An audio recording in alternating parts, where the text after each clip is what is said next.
Welcome everyone. Today we're editing channel lore. Of course, it's me, Portal Master, and Dragon Hunter, and we're working on editing and cleaning up and maybe gutting some of the magic system that we have. Hey, Lego Brick Animations, literally just joined the Discord. That's awesome timing. What is up, man? Copper, hello. Yes, our mock contest ends today, so last day to join, and then we should have those answers out for you guys by the end of the week. The Root Lego says, I'm really excited because NetBricks texted me. Oh, yo, that is lit. Yeah, just to introduce people, basically speaking, this was the magic system that we wrote up in what, 6th, 7th grade? And it's the system that we've been using, like the power system for all of our like original or like basically any, I don't want to say canonical because we don't really have canon, but any like kind of canon. Most versions of characters that you see us animate don't follow these rules, but that's basically where we get the effects idea. And most specifically, the person who takes a lot of inspiration from this the most is Portal Master himself. As we created, I think that's the most original thing on here is the portal magic. Oh, most definitely. Welcome. Canon Studio says, hey guys, yo, and Cornado, love that name, says, yo, what is up? Sounds like a Midwestern name. I love that, honestly. Okay.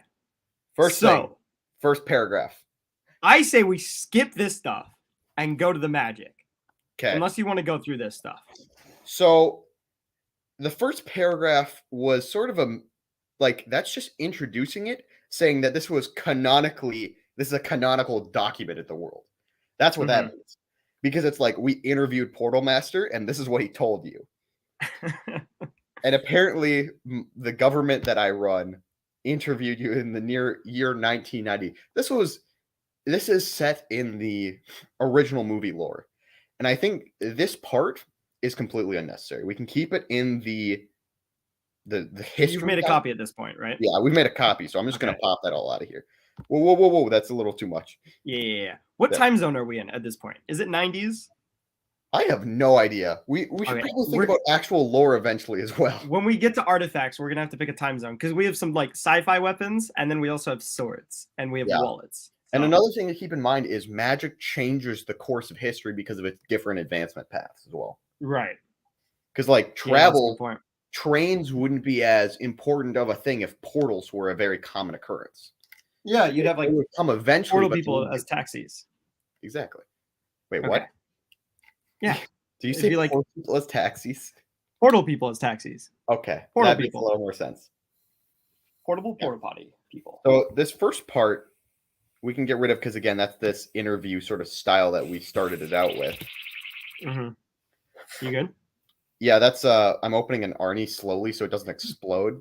That was a bizarre noise. Yeah, it did sound like diarrhea a little bit. But in order to get the best flavor, that dragon just died right there, man. I will. Oh, am I still here?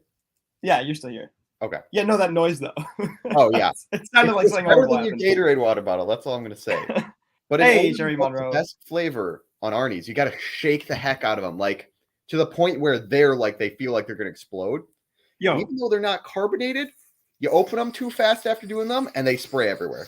Okay, I go over to Dragon's house, right, and he's like, "Yo, we just had to clean all of this up, no, because people kept spilling Arnie's, right? People always spill Arnie's at his house." And then he's like, I don't know why you guys always spill Arnie's. He's like, we just had to clean the whole floor. 10 minutes in, someone spills another Arnie. And I'm just now realizing it's because every time Dragon sees someone with an Arnie, he's like, yo, you got to shake it first. You got to shake it. So no wonder they all spill. Well, first of all, it's not just Arnie's. My little brother was playing with us, and my energy drink was on a chair, which that was my fault, right? He walks by and knocks it over. I'm like, little brother, because I'm not going to name reveal him. Why did you do that? He's like, I didn't do that. You did it. I'm like, you're so dumb. He spilled like half of it on the couch and on the floor. I was so sad. Oh, but that's keep in mind, we're a little off topic, but I didn't just clean the basement. I shampoo vacuum the basement. So it's like this weird vacuum that like soaps it up and then sucks the water out of it. It's the weird. It looked nice when I got there. Yeah, that's what for sure. I'll have to do that again pretty soon, before you get back at least. So we can just always shampoos it before I come over. Yeah, so then we can spill again, and I have to do it again later. Bro, I was so paranoid about spilling something because you had been talking about that for like 2 weeks, and then someone else spilled, and I was so relaxed the rest of the time. Bro, and then, like, oh, let's bowl with the empty cans, and then Salt's character like drippy bacon, which was really good, but it was also like candy good. bacon, so it was dripping a little bit. It's like, oh shoot. Anyways, this first part is correct. I think we come back and reword it later. Yeah. But again, that's the 4 types: natural, which is born with the element. Oh, and then there's a little bit of lore about your character. I say we skip down Yeah. I say we start with working on the elements. Okay. Because once we have that, I feel like that's the base, right? I would say we would want to work on the elements once we've decided how the magic itself works, because the elements are just like a channel of it, right? So right now we've got a pretty basic just like levels of mastery system, right? Mm-hmm. And then you like get the powers as you master the element, or it represents more control of it. But we've got so many other like smaller things. Like we've got aura stuff, we got relics, blacksmiths, the levels of mages, right? It's really unorganized in how you get those powers and what they like represent, is what I would say. It is, yeah. So Lego Brick Animation says, I'm starting new to the channel, so I don't know much about this. Neither do we. That's why we're kind of going through this right now and trying to figure out how this all works. But this should be our magic system moving forward. Rick Wiggins says, what are you guys working on? And hi. Hello. Working on some magic system. Copper says, question. Can an ultimate mage be someone... Can an ultimate mage anoint someone to be a minor mage, even if they are born without any of the elements? No, if you're born without elements, you have kind of get screwed. Yeah, if you're not born with any elements, you have to either learn or acquire magic through, you know, studying magic like a wizard or getting some sort of artifact. And it's very weak. Yes. Yeah, we do need to represent that. But I think you were talking about your point system, right? Or how difficult and powerful something is. Yeah. And I think we should represent each element and order the things that they can do from easiest to hardest. And then it's like, oh, I like that, instead of master. Exactly. And it's not that you pick up these things, it's you can pick up a low level thing, and then all of a sudden it's easier for you to pick up something higher instead of you're a master at the elements, so you can now do something. It's rather after learning some lower level skills, you can actually, that's skill tree. No, I like that a lot. I like skill tree. Yeah, I think skill tree is the route. Skill tree does sound like the route. That allows us to build off elements as well. Okay. So, first of all, our list of elements we like. Let's confirm that. Water, earth, fire, air are certain. Portal, chaos. Where are you seeing all these lists? Okay, if you click the tab on the left, it kind of pulls up all of the important stuff. Oh, hold on. Yeah. Tab on the left. Copper, I love that idea. Yes, we'll definitely put a PDF down in the Discord once we finalize this, or at least have a working version. Yeah, we had to let's call it check the name reveals on this doc names beforehand, which luckily Dragon thought of. Okay. In the tabs, is it the star top left, that box thing, top left of the document area in the gray under the undo arrow? Oh, there it is. Click that. It's a magic button. Yep. Okay. So, and I think with the skill tree, sub elements aren't a thing anymore. They're simply very specialized powers. So we change sub elements for specializations. I would say sub elements become a part of the main element, because the idea is, as you like master your control over like a branch of that element, the more like specific stuff you can do. So portal, if we want to create a base description of what you're doing, and then which part of that you're specifying it. Also, so I would say with some of these sub elements, though, I think wizards aren't necessarily going to, even at like an old age, have the entire tree. Like some wizards are going to have this part, and then there's going to be some skills that are like hard to attain, and then some skills that are just rare to attain. I think the only person who would have all the tree maxed out per se, if you think of it like a video game, would be the blacksmiths. Because that's like they have ultimate mastery, and it's very difficult to come to that point. I agree. And because I think go for it. Oh, something like Locker would be pretty common among portal mages, I think. But something like, I don't know, Awaken Reawaken would be more of a rare thing. Yeah, definitely. And I mean, some of the artifact only ones too. That's a thing to keep in mind. Oh shoot, you're a good point. Those And will I, stay artifact only though. yes, I think we should organize these in their order. Or hold on, no, that'd be difficult. So we got the main 4 elements: water, earth, fire, air. So hear me out. We make an additional spreadsheet that we link on here that we use for the stats, like how do you learn it or how can you acquire it? And it's got like an X if it's relic only of that stuff. Mm-hmm. And it's got an O if it's only that. A skill tree. Yeah, and then we can like have rarities or something like that or difficulties. I don't know. That we can do that after. I like But, that idea. The final thing I do want to deal with is auras because I like that idea, right? We stole it from a very good book series. But I think it needs to be more integrated into Magic. And I think that's our first starting point is if we define what auras have in relation to Magic, we can then express that through the different specializations of elements. Okay. So I think I have an idea roughly of a base kind of aura idea. So why don't I run you through that and then we can talk about if we like that or not. Yeah. Basically how I imagined it is you're born with your aura and it's not something you can necessarily grow, but it's kind of like the well of like energy. It's like a mana pool. And you can pull from that to cast spells, and then once it drains it, like you have to replenish magic, you know, by resting and stuff. And so we had this weird thing where it was only a couple elements for some reason. I feel like it should be all elements. It should be all elements, I would say, except relic elements. Hear me. Right, good point. Let's start. Let's draft up the next part. So I think because the relics drain. It depends on the relic. Some relics drain the relic. Some relics drain you. Hey, spectacular Spider Thor. We're working on some magic lore. Yep, we're just drafting up some, not rules, but world building, basically. So hear me out. The first thing that comes to mind when I think auras is like projection of the soul, right? The strength of your soul. And you tap into that outward strength. And as soon as you start digging past your limits, you're digging into your like normal soul. I don't know what it is, but like you start pulling energy from your life a little bit. That's why, like, if you don't have magic, like it's not that you don't have an aura, but your aura is so small that you can't really use it to connect to a magic, you know. I would say the born with magic is naturally your aura is, or your aura soul, whatever you want to call it, is linked to a certain type of magic. So you can channel it. And some can only be channeled through a pre-existing connection. Others you can learn to channel it. Right. I like that. Hey, Manda Studios. What is up? Okay. Yeah, I like that. And then, yeah, I like that. So aura basically represents your element connection and your mana drain. Okay, spend 2.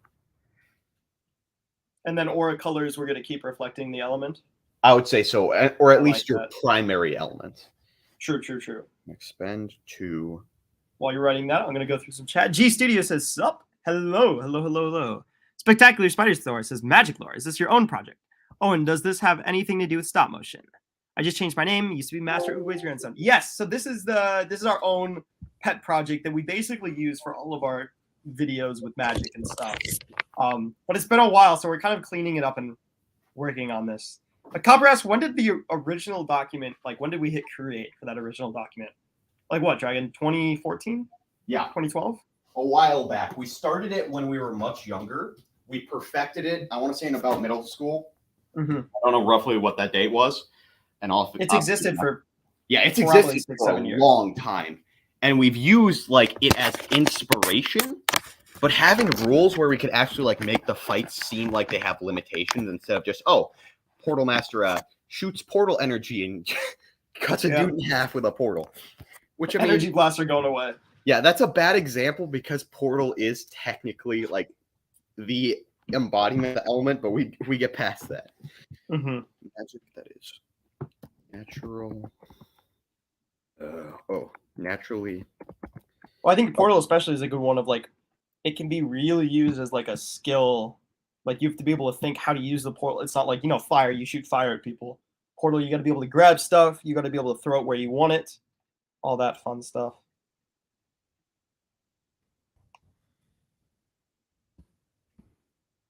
Portal and plasma are purple. Pyrokinesis is red. Ghost, light pale green. Air is yellow. Because what would the other color be? I'd make air like clear, honestly. Is that too Yeah, weird? but what is your aura then? White? I think we have we have Order's white. silver for order, yeah. But there could be overlap because like portal can have blue and so can water. And aether is blue. Why is aether blue? Oh, because I think that's chaos just is. what we settled on. I feel like aether could be red. Oh yeah, we have order as white and chaos as black. Okay. That's interesting.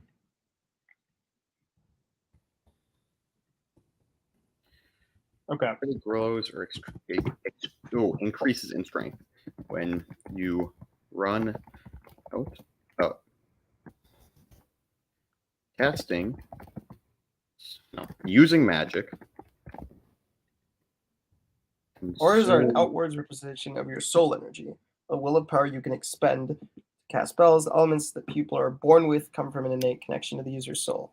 The strength and amount of your aura is determined on birth and rarely grows or increases in strength. I like that. I'll correct my spelling mistakes as I go along as well. Oh yeah. And you run out. And then of course chaos can. Was it chaos that can add to the well by taking other people's auras as they kill them? Yeah, I think that's something we're gonna add in if we don't have it already. Yeah. You begin drawing from your life force. Oh my gosh, is Copper? That can't be. Yo, Copper's like, just realized this is 35 pages. I did not realize that. We have a lot to go through, apparently. Yeah, so I think it's a lot of relics and pictures and stuff, but yeah, there's a decent amount. This might be a 2-part stream. We'll see. Copper says this really is a magnum opus. This is definitely our magnum told opus. You, we have a lot to draw from. Yep.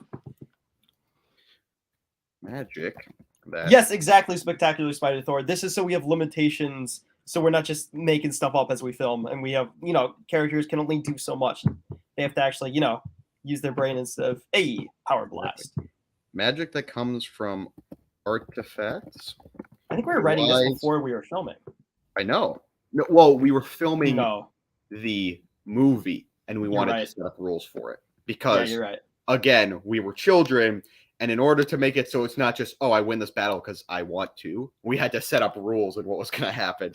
Yeah, exactly. Relies on either the object's aura or stealing from the user's.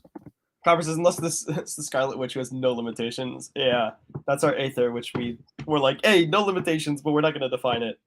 And we're probably not going to get to that one today. I don't think we're going to mess with that one too much. That one's weird. Elements that are relic only are this way because a user cannot form a connection between their. I was actually thinking about Aether a little bit. And the element. And there is another way to do an overpowered Aether element. And what's that? Instead of it has just this limited amount of powers, they have like a very few things that they can do that is just extremely powerful. Like they can exile, which is just like, they're like that person is just gone. And they can they can do a couple other things. They can, I don't know. We give them a couple powers that are very only they can do it. It's a big mana drain thing. So most people they're not able to do it a lot, but they're just extremely powerful, and they often have other elements as well. Okay. So a big Magic thing immunity. Oh yeah. To an extent. So a big thing that I do want to bring from our old aura stuff is condensing the auras. And I think that's the closest thing we're going to come to power blast per se. We're going to try and make a unique sort of projectile attack for each element in terms of effect and stuff. Mm-hmm. But so does each element need a projectile attack? Because I feel like some of them it makes sense for fire. Yeah. But does portal really need it? I don't know. Exactly. Portal is going to be arguably it's one of the more versatile melee elements because you can really blink in and out. Even if you're a skinny mage, as indicated by your character who just jumps around and teleports around. Mm-hmm. I don't know. So I do like aura forming into tools and that stuff, though. Mm-hmm. So But I armor, think again, I feel like that's character specific or and that's what I element would say. specific. I would say that aura. Oh no, we could just do it as a like because I know that's one of the big things in my characters using aura instead of like I looked at order as an element and it's kind of sad. It's like you can make Yeah. people quiet. You can heal small cuts. It's healer. It's basically a healer. Yeah. Ooh. So What if order could help replenish auras? Like maybe order, we turn into a very aura centric thing. okay. When aura runs out, it starts to drain and corrupt the life force of the user. So that is something that I have already down here. All right, so here, aura runs out. And there's some bad grammar in here. Starts to drain and corrupt the life force of the user. Okay. And then most mages used auras to travel or in battle. The color can be changed by a skill mage, but are usually colored according to elements. Copper. Copper says, don't forget the addendum, but I cannot say that word. Copper's power's ability to supersede everything in this document. Even Scarlet Witch cowers to Copper. Don't forget the addendum.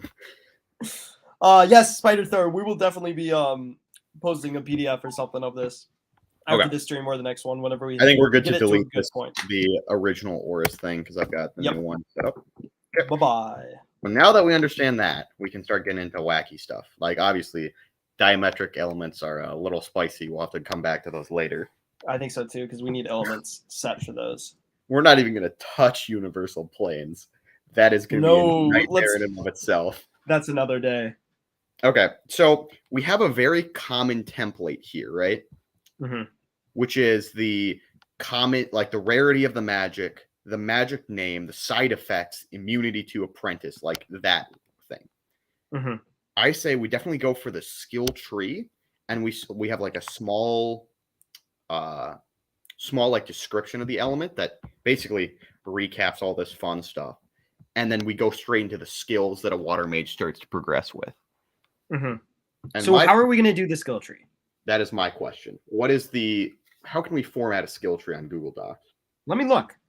Skill tree, Google Docs. I think we might have to go to Sheets, like you're saying. Ooh, tree map charts, Google Docs, editor help. Okay, hold on.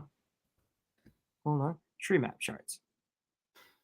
First column, enter the name of an object in your hierarchy. Second column, enter the name of an object's parents. Third column, enter examples. Lunch menu. That's not a tree chart. That's a chart. Oh, that is a tree chart. Wait, that's a weird tree chart. Okay, so what do we want to call? Oh, hydromancy. There we go.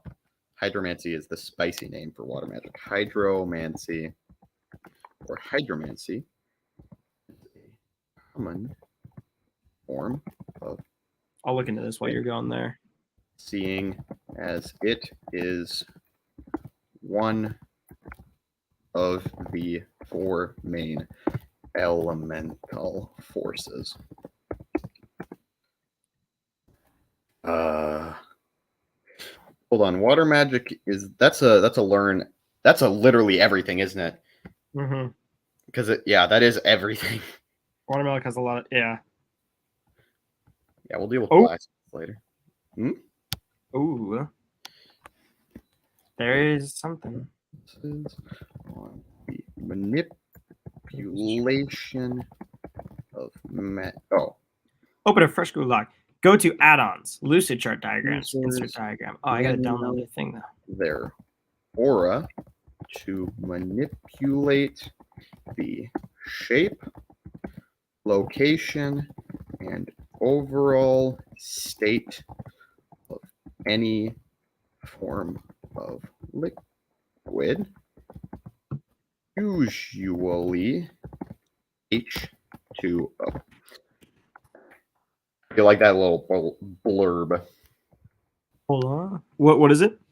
Water magic or hydromancy is a common form of magic, seeing as it is one of the four main elemental forces. Users channel their aura to manipulate the shape, location, and overall state of any form of liquid, usually H2O. I like that.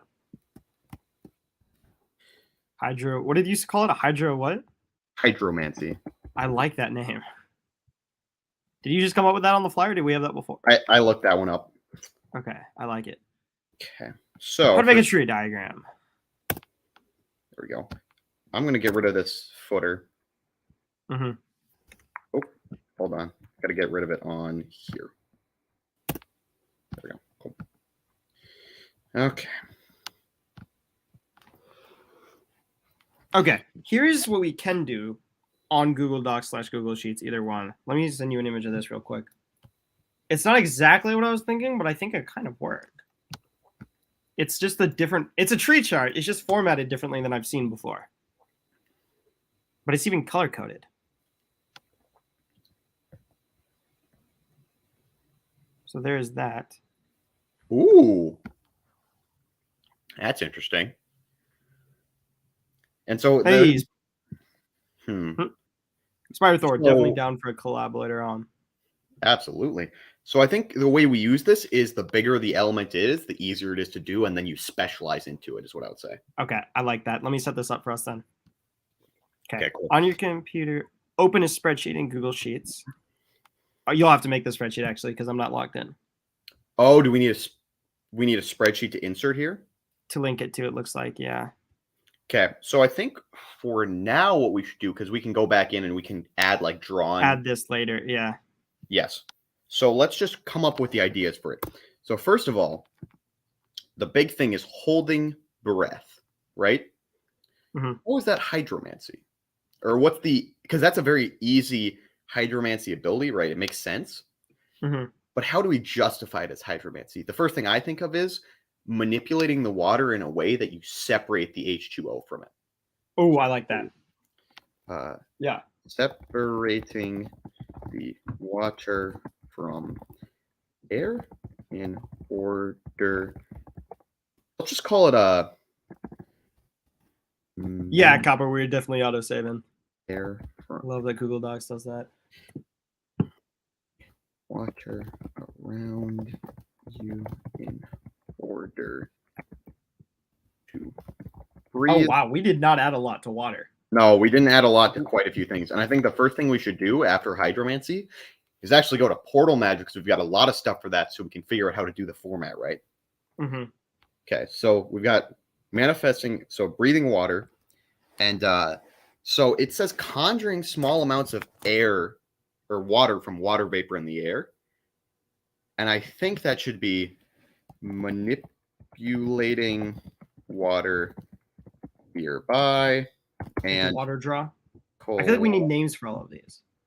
That's a dangerous road to go down, because we have so many things to name. I think we need names for all of these. Okay, coalescing. Because like, manipulating water nearby, that could be like water draw. Like you're drawing water from the air. They don't have to be super cool names for all of them, but I feel like we should have names. What does coalescing mean? That's the pulling all the water from the air. Oh, you got a name for that one? Yes. There we go. I didn't even know that was a word. Yeah, so that's the one where you pull the water from the air, and then the manipulating water is just your basic, like, pull water from a lake and throw it at someone. Copper says, were you two sitting in a class board to tears when you originally created this? We did do a lot of this in school. We did do some of it in school, but also we used to just hang out on the weekends and do this too. That's true. Yeah, that is a good point. We'd sit like in my house next to a TV that is off, and we would do this for hours. Yeah. Okay. So the last one, this was a really underappreciated category. The last one we have is a very simple water walk, and I think the explanation for that is basically increasing the surface tension underneath your feet to walk in water. Okay. See, what about like oxygrab? Oxygrab for this first one, manifesting air from the water. You're grabbing, or O2 grab. I don't know. Oxygrab. You're grabbing the oxygen. Okay. I'm gonna send them like. I feel like we should enter for each one of these. That way they're easy to grab into the spreadsheets. To create a walkable surface on the water. And we can go and get the water sub stuff and put it in 2 later. So that was a really sad category, just to be clear. So should we finish up this category or add some stuff? Yeah, I would say we can at least grab the sub-elements. Okay. Oxygrab. Coalescing. And then I think just water walk.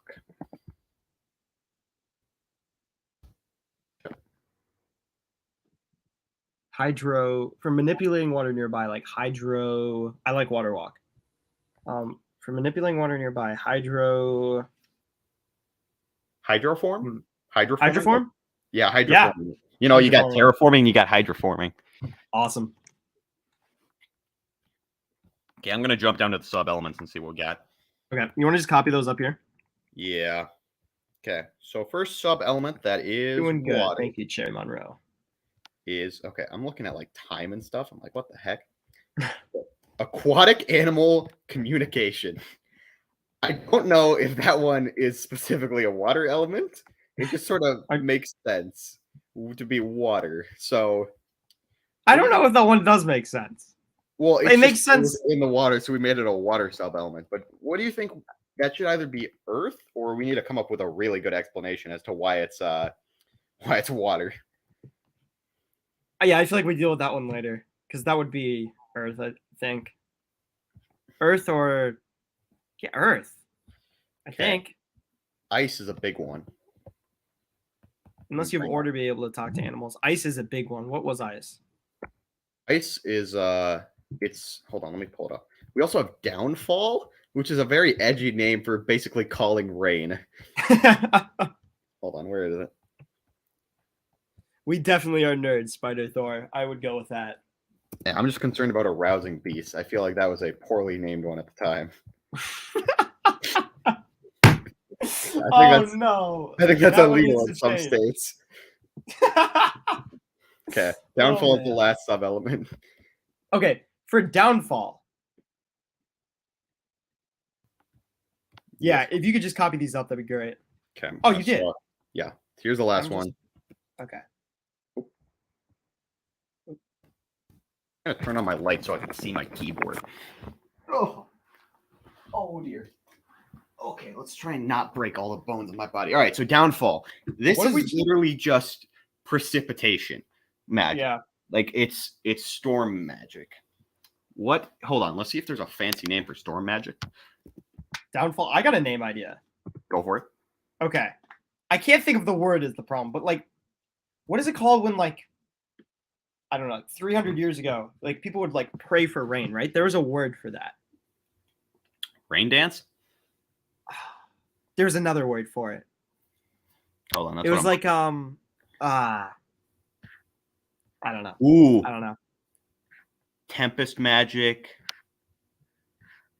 Weather arts.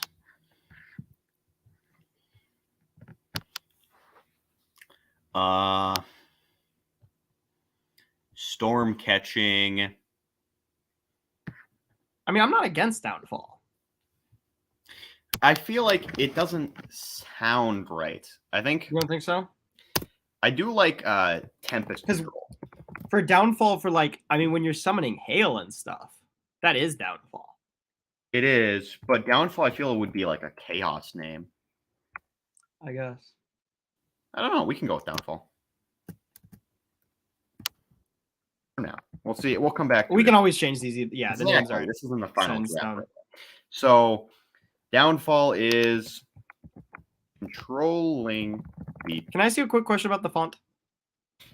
I have no. I picked. Yeah, I have no particular attachment to it. You can change it all. I picked this one, but I don't like it. Can I go to Times New Roman for now? Go for it, Chief. Okay, thank you. Where is Times New Roman? There it is. Oh, so much better. That is a little so cursed. much more readable. What? That's a little cursed. It looks so weird because I'm so used to. You have Times New Roman as your normal font? I love Times New Roman. Do you not like Times New Roman? It's a little weird to read. Oh, okay. Hold on. What would you go with? Comic Sans. No, it doesn't matter to me very much. I was joking. Don't put it in, Okay. don't put it in Comic Sans. We can always change the font, but I feel like the bold Oswald was a little difficult. I don't know. Maybe that was just me. Rarer, the storm. Copper says Arial is really much more readable. You know, that's what everyone tells me. I hate Arial. So we got downfall. Ice. What Like do we I call- don't hate it, but it's like I feel like I'm like that. I'm not like other kids when I use the Times New Roman, but I like Times New Roman. It's like I don't know. It's like business, but no one uses it. Like it's the other acceptable font. I don't know. I'm not like other fonts. not like the other fonts. Yeah, exactly. Oh man. Okay. Cryomancy. Ooh, what's that? Ice magic. Ooh. All right.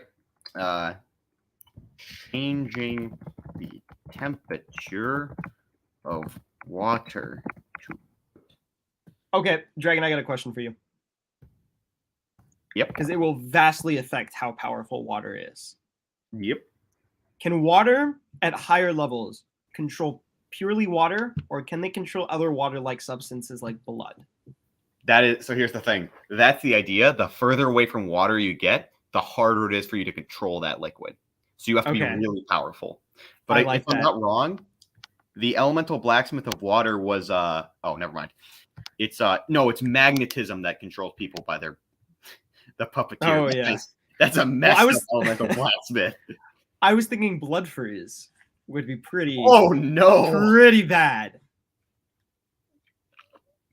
Also, like just throwing boiling soup at people.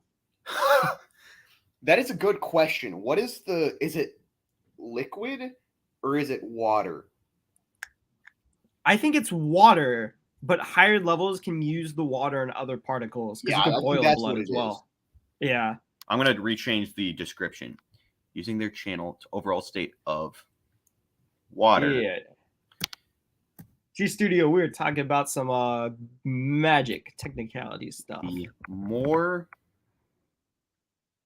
how the I guess people have water in them as well that you could freeze and boil. powerful a Steam and hydro- plasma. Oh, steam. That's a good one, Copper. Steam is terrifying. What But I is think that steam? would- I think steam would be a fire and water subtype where like you master both. But I mean, so ice is dropping the temperature, but like steam, you'd have to really dress. Hold on, I'm trying to think. I think that's something they could both have, but it'd work differently. Because Yeah, with water, it's just changing the elemental form. With fire, Yeah. it's quite literally heating More. it up. more powerful a hydromancer is, the less concentration of water has to be in a liquid in order to be manipulated. So Weird cryomancy, changing the temperature of water to put it into the solid form, creates Why a are this- trail of ice. Why did we have that? Why are the sub-elements both not alphabetized nor categorized in any way? Because I think at that point we just sort of went like, oh, what's a sub element? Oh, there's one. There's one. Okay, There's fair. one. I don't think there was a good creative process for that one. fair. Cryomancy. So what would be the use of trail of ice? Because you already have water walking. I don't think trailing ice needs to stay with it, honestly. Yeah. I think we can get rid of that one. Pairs of large objects being able to freeze the Cherry Mom Rose says, what about taking someone else's power? Yes, we will get to that when we get to chaos, which is all about... chaos is nasty. We need to implement that a lot more. G Studio says, what would you do if you got to 3K subs? When we get to 3K, we're going to have some fun stuff going. I don't know. We got to 2K, and today starts our 7-day straight stream, starting at 2 days early. Because I was like, why would I stream a day, miss a day, and then start 7 days? I'm going to start it today. My plane takes off earlier than I thought anyway. So today starts 7 days of stream. So maybe 3,000 starts 3,000 days of stream. Who knows? I'm not tying myself to that, but we'll do something cool. I got the final thing of, or no, not the final thing, the aura. of water, which is directly transform your aura into ice in order to create weapons, tools, and armor. And then finally, I like the freezing. We should have like at the very end of these sub elements, right, is where we put like the terrifying villain level abilities. Mm-hmm. And I think one of those is freezing liquids that are not easily like manipulatable. So like a normal water mage, Fluid freeze. exactly. But here's the thing, like let's say so for water, right, you're able to get past the protective barrier that the aura like basically repels magic off, like spring, and you get into someone, like you pass your magic so strong you can get through their I don't know. Oh, well, dragon. Yeah. Will you listen to me for one moment, please? Depends on what you're about to say. Thank you. Okay. I don't know why I sounded so rude in there. I almost name revealed myself a moment. Nice. Anyway, you almost talk in the third person. Yeah. Well, no, I was thinking about myself, and then I was like, well, the portal is about to. I don't know. Anyway.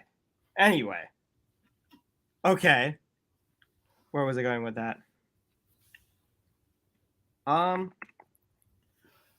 Okay. So that's a really good point you're making. What if different elements had like obviously you can go more protected as you get more into your element, but different elements have different levels of aura protection in terms of how protected you are just by your aura. In what sense? Okay. So like you were talking about like freezing people's blood, like their aura kind of makes it harder to do that. Yeah, I was thinking about like the reachability of like the aura serves as like an extra layer of skin of sorts, because like you wouldn't be able to easily manipulate like the blood in someone that's behind like their skin, muscle, bone, vein, right? There's like a lot of stuff there, and the more advanced you are, the easier it is for you to latch onto that tiny bit. Okay. I like that. Building off of that, what if the bigger of a well, right? Like the more magic you can use is from a bigger well of aura, right? Yeah. So when you're not using it, it's kind of sitting around your body and you're more protected. As you begin to drain your aura, you become more susceptible because you have less of a protection around you. All right, going up to aura. Okay. Okay, auras. I'm going to put that, okay, consumes, okay. Aura serves as protection from magic in some ways. And as you use and drain aura, this protection begins to lessen.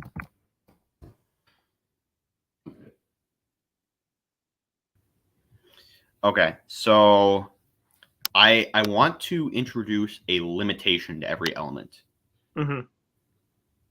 And I think for water, at least, we're just going to put like a hydromancy is, hold on, typing is hard.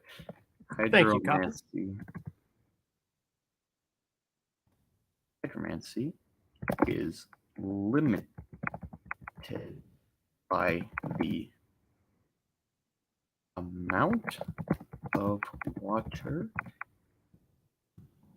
the amount of contamination, and barriers the water must be manipulated around and through.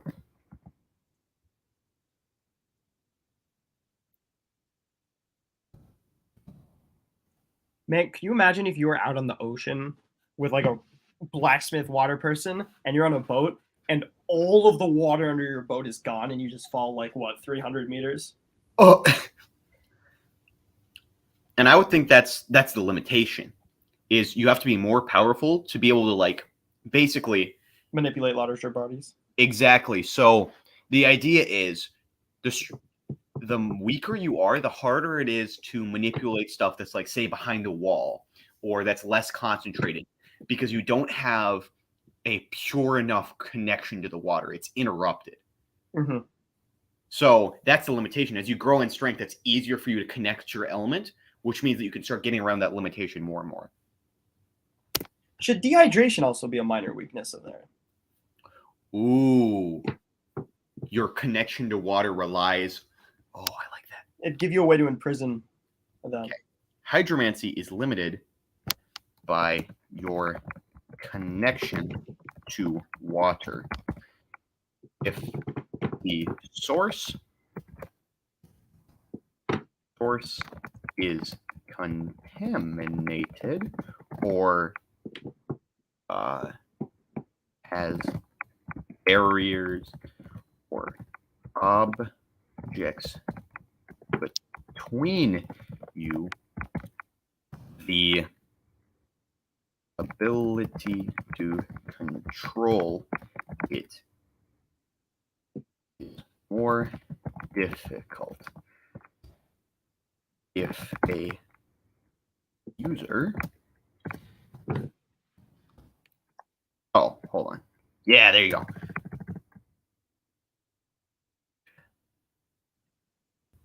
You're good. Yeah, I was just checking the private chat. Okay. Oh, yeah. Sorry about that. I don't know what that was for. So what? When I yelled earlier? Never That's mind. I'll tell you about it later. Exactly. If we That's move funny. past it, it doesn't matter. I know. I felt so good about myself. I actually moved past it for once. I mean, I felt bad because I did it, but All right. I had a moment of greatness. If the user is or has a lack of water. Jerry Monroe just sent the Fire v Ice Lego picture over the Discord. I love that. That is lit.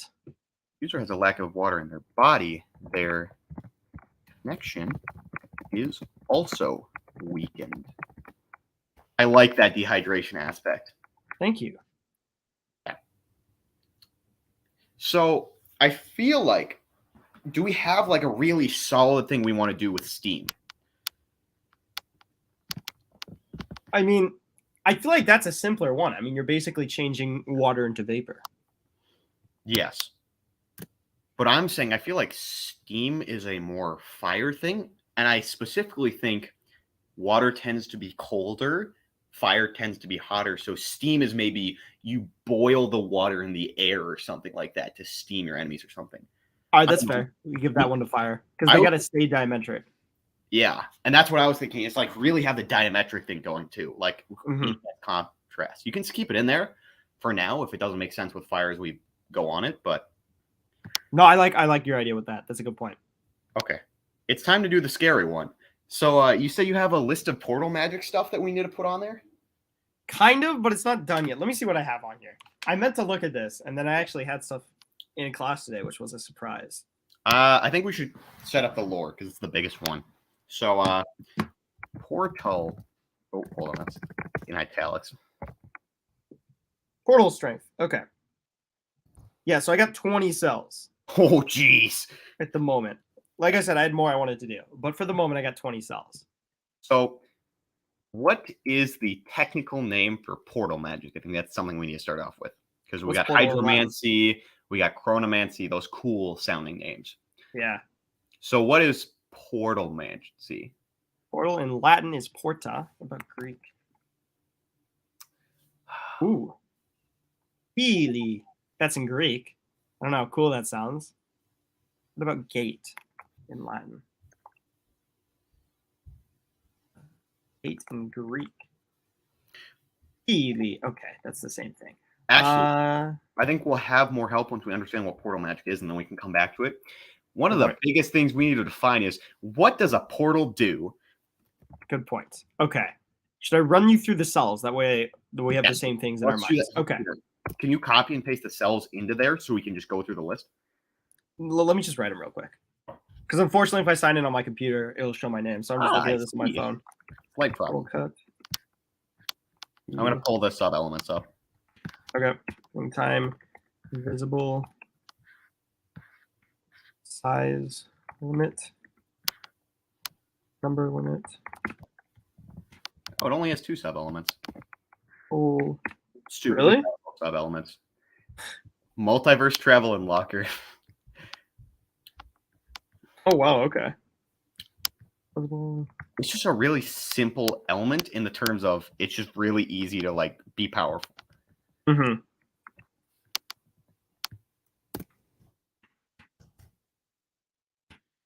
Storage or two-way or both.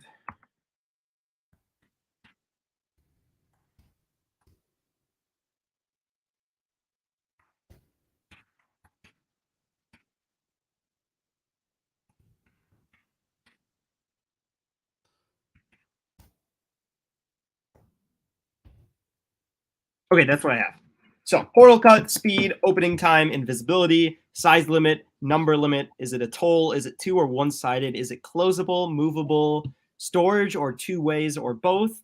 Is it infinite or limited storage? Location, is it within sight, anywhere they have seen, anywhere? And is it reflexive? Reflexive. Okay. So opening time. So the big thing that I see here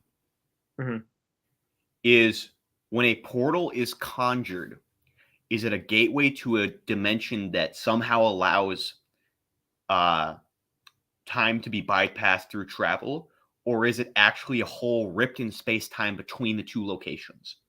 So that's the first most important thing. Yeah, so I think there's 2 portals. There's one that rips the space-time, so you're basically just going through. And then there's a smaller one that kind of leads to somewhere like a locker ability. And I mean, what makes most sense with the locker is the idea that when you open a portal, it simply opens a gateway through whatever dimension we want to call it, the void, whatever you want to call it. And the element itself is manipulating that energy to open the door. And when you step into there, you are in a different form of time that does not pass at all in the this is just one school of thought in the real world. So you step in there, time is frozen for you and them. You don't feel time. It's basically instantaneous. Exactly. So it's instantaneous, but you're still traveling the distance. You just do so in a fashion that's instant. That's one school of thought. And that also supports locker, where you catch stuff, put stuff in a locker. It doesn't age because it's just in this area where basically time doesn't pass. And that I'm down for that. Yeah. But here's the thing. What is short range teleport where you don't open a portal? You just teleport over there. I think we get rid of that. And I think it's only visual portals. It's only visual portals. Okay. Yeah. And what's reflexive teleporting then? Reflexive? So reflexive is when, so if I throw something at you, your hand is going to go up to catch it, right? Yes. That's a reflex. Is the portal able to work like that, or do you have to think to open it? I think that's a level of control thing. Okay. Yeah, I like that. Okay. So we can start to answer some of these questions then. Portal I think portal magic. cut is its own tree, like not its own ability in the tree. Yeah. Void dimension. I think we're just going to call it the void. Okay. A dimension adjacent to ours, which does not feel or experience Kinos. passage of time, allowing for instantaneous travel. Okay, this brings up a problem. Long distance travel in this way means you're walking the entire distance. It just happens instantly in like time frame. In distance and what is actually being traveled, it's still the same. It just takes no time. Yeah, so for the person getting teleported and the people not getting teleported, it's instantaneous. Okay. I don't think that works. Why not?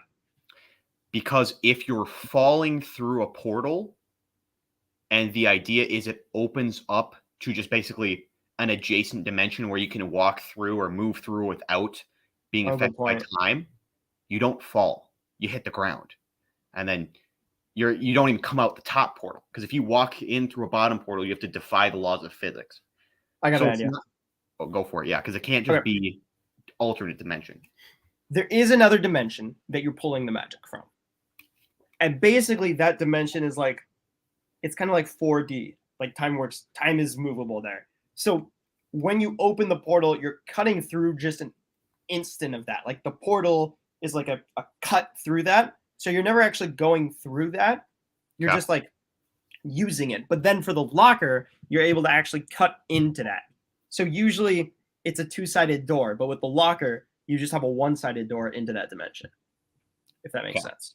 So it's a dimension adjacent to ours where it doesn't experience the passage of time, allowing for instantaneous travel and things to be stored without the effect of time or space limiting their retrieval. Also, that gives me an amazing idea for like artifact vaults where they were locked away in a pocket dimension and you have to go get them. So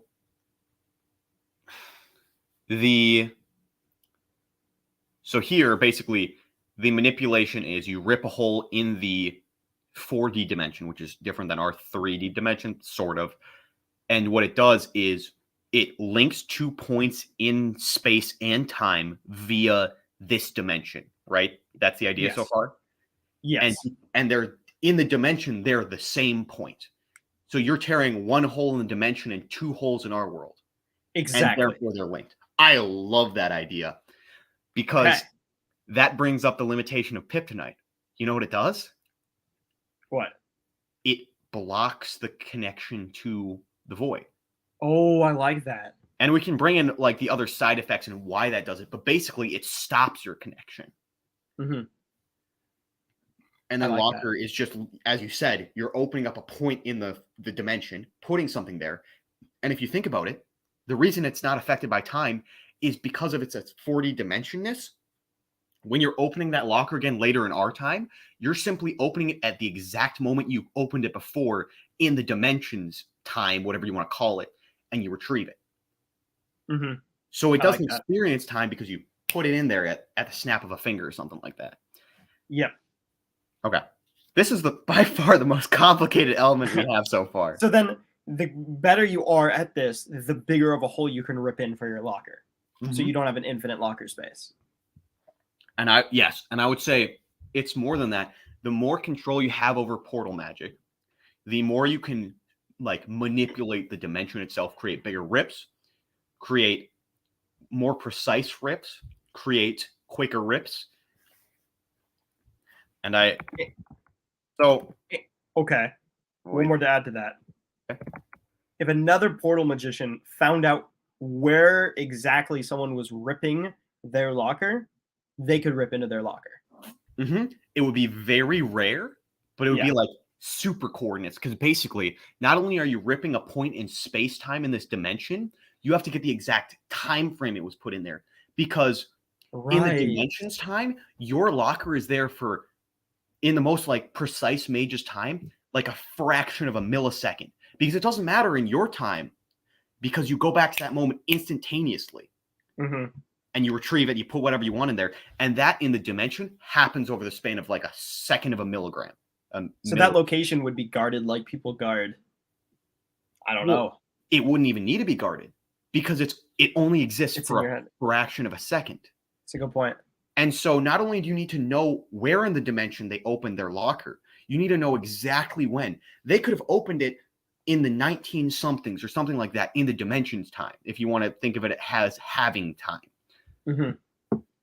Oh, this is really complicated. Okay. So if you could get another mage to get into someone's head, though. Yes, you could theoretically find it. And that would be a really cool plot point. So do we want to call this dimension the void or do we want a different name? I need to go to the bathroom, so if you want to talk to chat. Yeah, I like the void. Or just void magic. Yeah. Okay, so portal cut is going to be an ability. So let me take that over here. Portal cut. Portal cutting. Portal slicing. Portal cutting. Let's see. Locker. Locker we got as a thing. It's not movable. Two-way, infinite, or limited storage. Okay. Portal void. Yeah, exactly. We got the portal magic, also known as void magic. Okay. Locker. Ability based on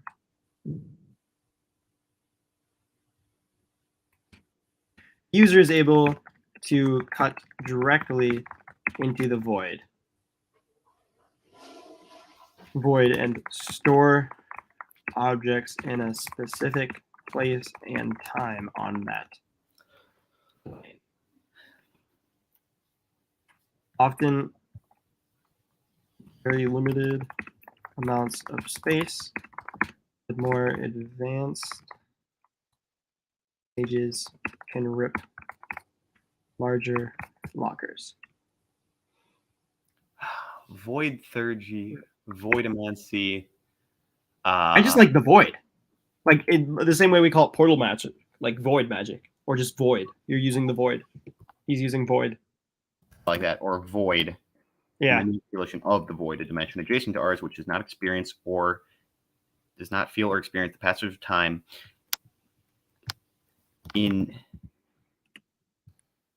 the same way ours does. Allowing for instantaneous travel or limit. Okay. Users of this magic do so by tearing holes into this dimension, creating corresponding points in ours, which are linked. So I forget, is this a birth only one? I know this is an artifact one, but I don't Birth think... only an artifact. Yeah, so you can't learn this, and if I'm not wrong, your character is one of the last ones, and specifically, it was like a race of people who were connected to the void in a sense. I like that, yeah. Okay, but we did have it for some time that certain people could learn locker. Like, could learn to not cut the two, which could work with us, because theoretically, cutting directly into a locker is different than cutting both ways into our plane. If we wanted that. In what sense is what I ask? So, like, other mages who aren't necessarily born with portal could learn specifically to rip a hole or rip into the void, ripping a locker for themselves. I think locker in and of itself is a very powerful ability already, but I think what the result would have been, since this is an artifact one as well, is one of the portal wizards originally was very, let's say, industrious and made basically a bunch of locker artifacts. Oh, there's locker artifacts. That works for me. Yeah, I like So it's that. like you have a pencil and you basically like write out the coordinates, or you like whenever you like draw a hole, it makes it or something like that. I like that. So what I have for the lockers, it's very limited amounts of space, but advanced mages can rip larger lockers.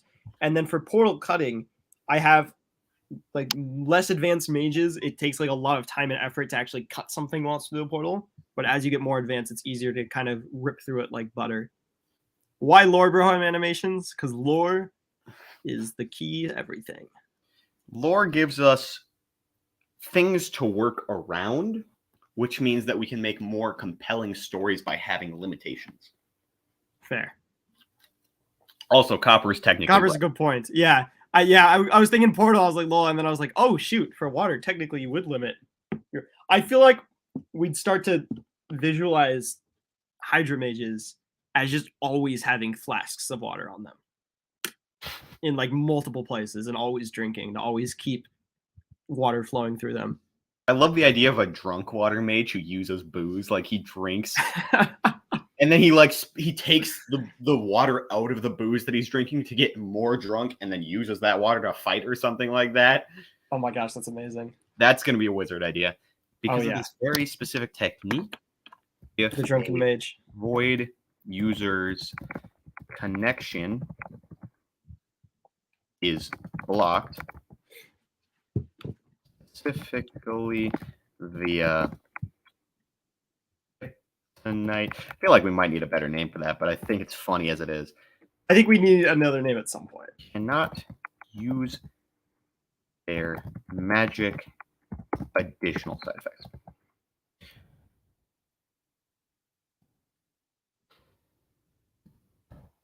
So, Quick, you can take Dragon now. Now that he's back from the restroom. Copper says, Portal, quick, you can take on Dragon now that he's back from the restroom. joke's on you. I'm not a water mage. Ooh. Okay. Okay. So, I think all of these are like ways that you can use it, and you have to learn the techniques of like doing the stuff. And I think the limitation we put on portal mages is the low, like you start out at a very basic level, and you can only, let's say, conjure a portal so fast. You can only close a portal so fast. You can only make such a big portal, and it's very hard to control. Whereas like you as a master of the portal mage, your barriers are of any size you want. They're perfectly like shaped however you want, that type of stuff. Mm-hmm. Whereas like an apprentice would be able to like make one that's about the size of his fist, but wouldn't dare to put his fist through it because the borders of the portal are constantly like shifting, and who knows if it like shrinks a little bit and he gets a nasty cut on his hand or something. They'd lose stuff sometimes because they try to teleport it somewhere and it went somewhere else. Exactly, because you're tearing a hole in the dimension, and if you don't precisely have the location in the dimension, it doesn't work well. Okay, I like that. We also got to add, what was it? Oh, location. Where can you open a portal? Is it anywhere you've seen, or is it within sight? I think it's a little bit of both. Okay. There's something to be said about distance limitations. And I think, because again, all these elements are going to have to work a little differently based on how they're used. But what if a skill you could learn is recollect, and it's like have areas you know very well and you're like strongly connected to, you can teleport to. So like your home often, if you're very familiar and you're more of a masterful mage, if you're very familiar with a place, you can teleport with that. Kind of like a checkpoint almost. I love the idea of recollection, like you're saying. Basically, it is limited by sight and your power for distance. And as you get stronger of a mage, you can know less and less details of the place, to the point of sometimes, like the most powerful mages can see a picture of a place and they can create a portal as long as it's like within that. their range. So recollection is a sub art that you can go down, which allows you to teleport to something you can't directly see, but you know the rough location of, and the rough orientation of. And so portal cutting is... And it could be like, you could build in that, like, if it's something like, hey, you're teleporting into like a place that furniture gets moved around a lot, it could be more dangerous because you could teleport into a chair. Yes.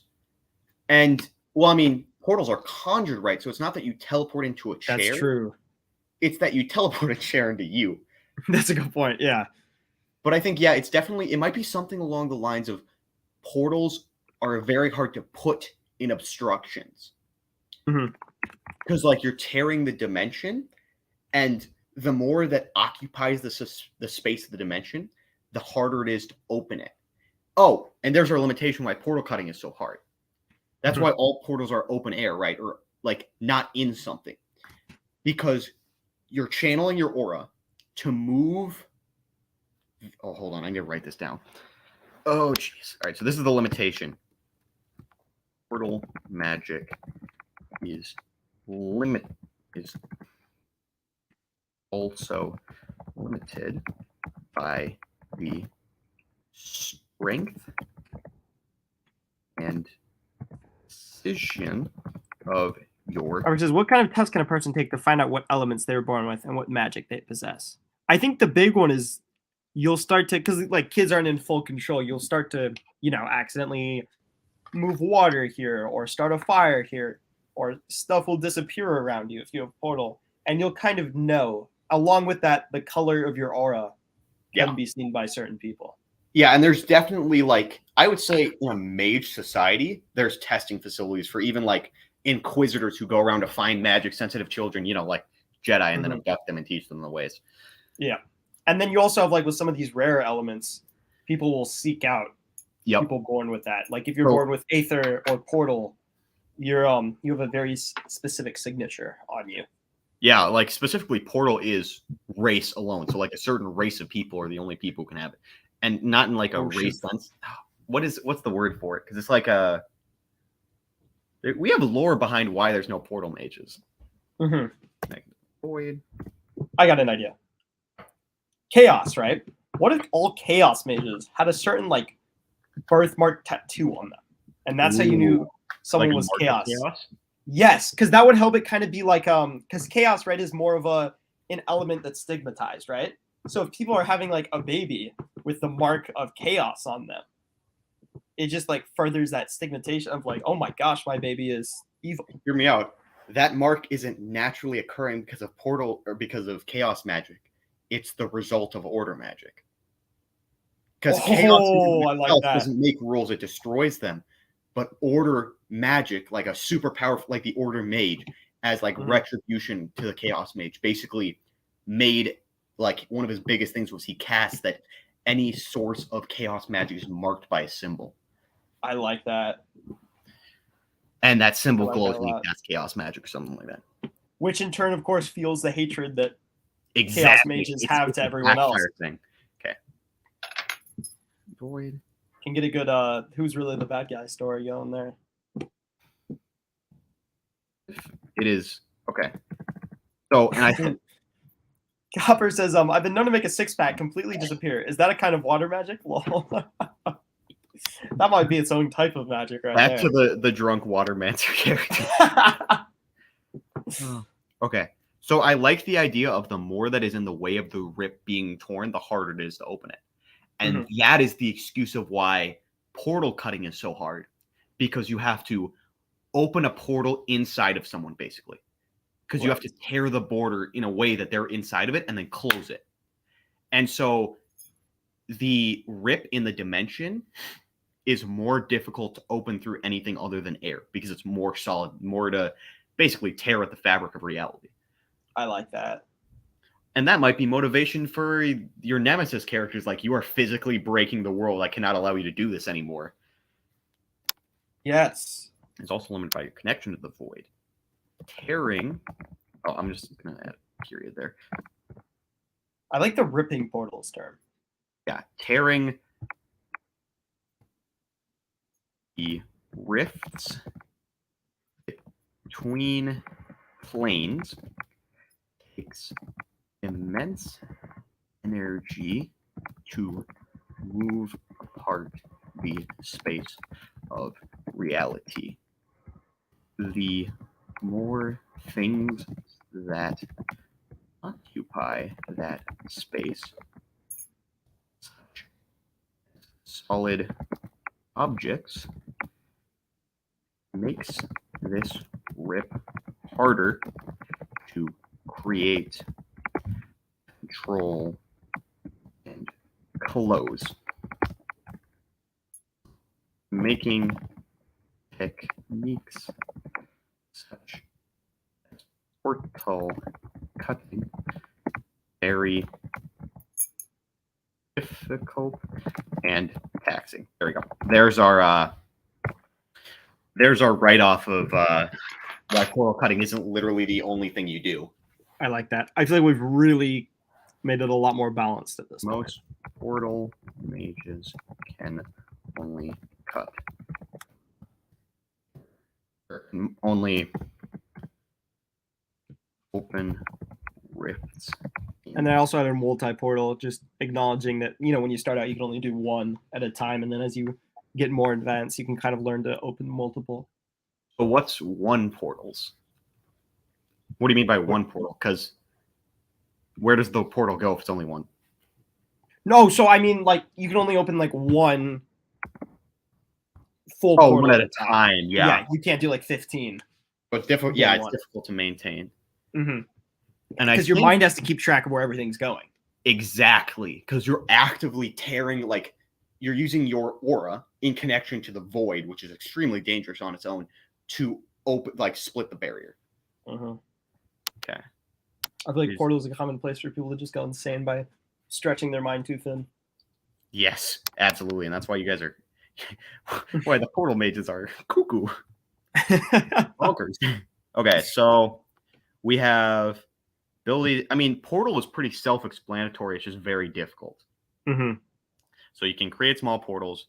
Human-sized portals is novice. Small storage. So we've got locker, which is storage realm, which is just a one-sided portal, split second of time and space of the void. Okay, yeah, that one. I mean, we didn't have too much written down. It was just the pure potential of portal was terrifying. Yeah, because there's not too much needed. Ooh, dimensional. That's a big one. Oh yeah, that's a good point. Listen. What? Listen. I feel like we had that somewhere before, but I can't find it. What is listen? Opening like very small portals in your ear canal to be able to hear conversations elsewhere. That's hilarious. I feel like that's a. I would say that is arguably one of the high skill ones, because you have to open up a portal that's very consistent, very far away, and also is one-sided. I love that idea, though. It's just a little microphone. Yep.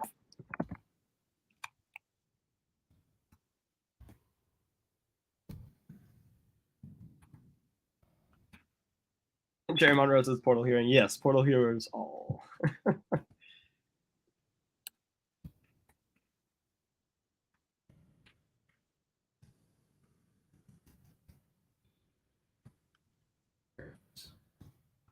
Between the versions.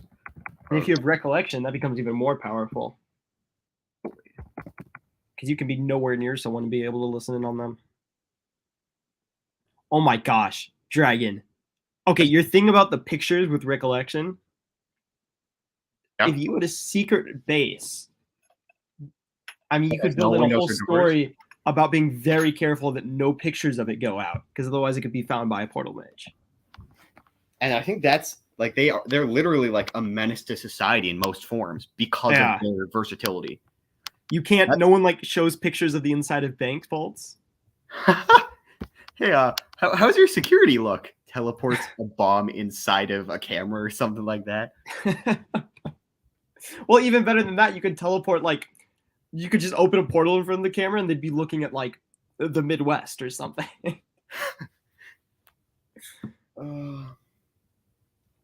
Perfectly recreate another thing, but it's, like, on the moon or something.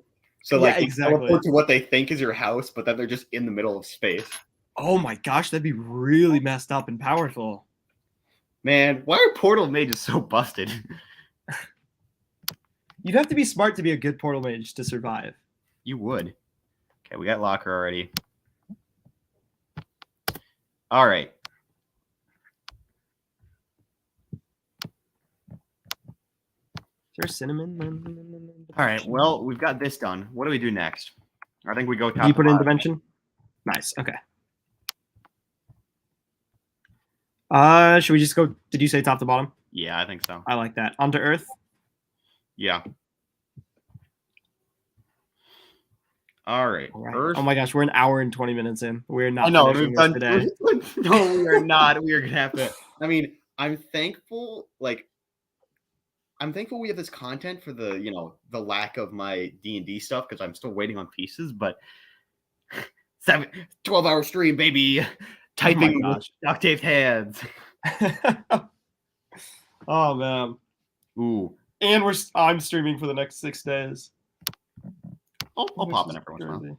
That would be great. Earth. Metallic still. Earth magic. Or Dragon's gonna pop in and be like, haha, you did this to yourself, and then pop out. And what's the geokinesis? Okay, let's just grab that. Let's grab that little thumb note, and then let's take that out.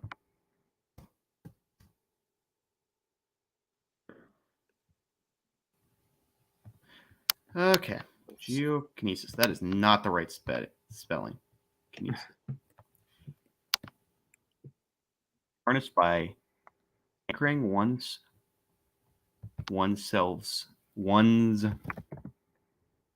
aura into the earth. Okay. I'm trying to see. How do I hold on. Quick paste without formatting. There we go. Is G Studio says you got this. Thank you. Buckler, target. harnessed by anchoring one's aura into the earth. What's all this for? This is because we like world building and also for our brick films. Okay. All right. So manipulating the earth itself through that connection.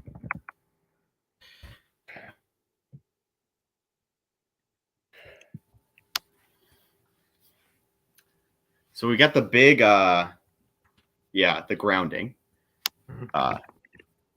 Because of this physical connection required by their magic, geokinetics are very afraid of heights and things that would remove them. Often wear vials of dirt on a necklace. I got a jaw dirt. Earth mages be like, That would remove them from the earth in general. And then we counter. So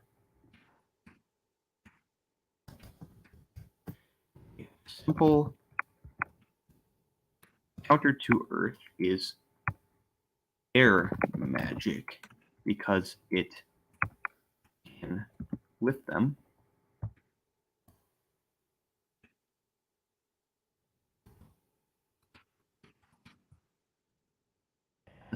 It can lift them off the ground, disconnecting them from their magic.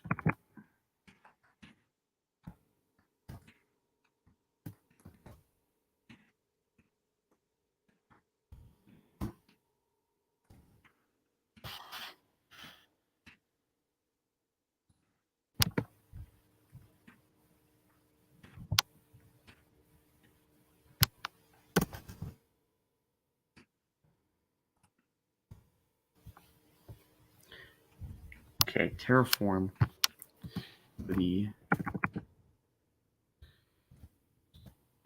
basic. G Studio says, who's your favorite YouTuber with less than 500 subs? That is a hard question. You got one, Dragon? Ooh, no, they're not a small square. Oh, there was a guy that I watched who did tutorials on the Minecraft Create mod, and he made like crazy stuff like airships and stuff with this mod. Think like extreme flying machines, basically, because of the capabilities of the mod.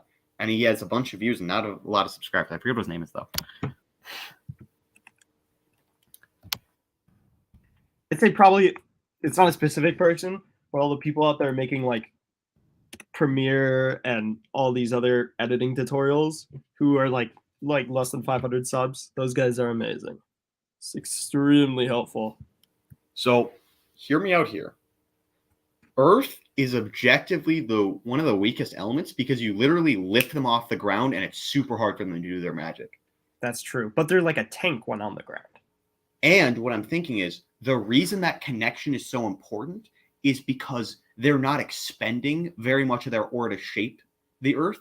Instead, they're forming shapes with their aura, which has a small drain, but is much more sustainable, or at least terraform is much more sustainable than the other elements because earth is easier to keep its shape, where like fire, you're controlling it to a certain extent, water, you're holding it.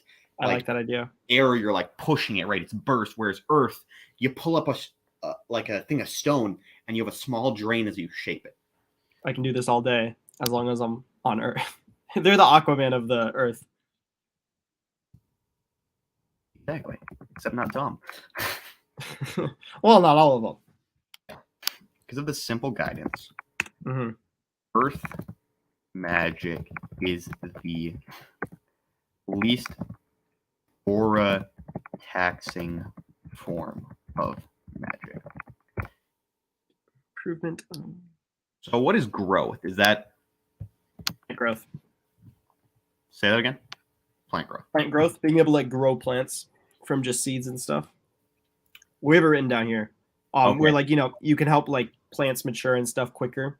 Can help to gain food and stuff, basically healing nature or progressing its growth. I think the logic behind that is rearranging the nutrients in the earth to enhance the plant's growth at a supernatural rate. That's what I'm gonna put down. I like that. And then I also said they're not great on water either because they're very disconnected from Earth. Yeah. Manipulating the nutrients in the earth in order. And because they don't mana drain as much, they're always extremely protected. Because they have more aura around them. In order to better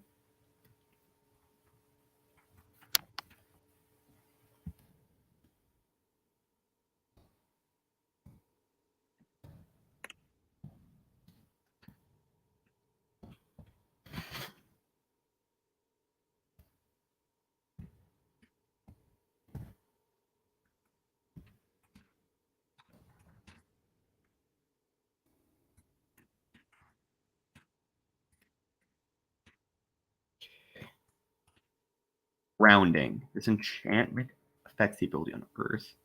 What's your favorite magic power in fantasy movies or books? Ooh. I mean, portals got to be for me. I love portals.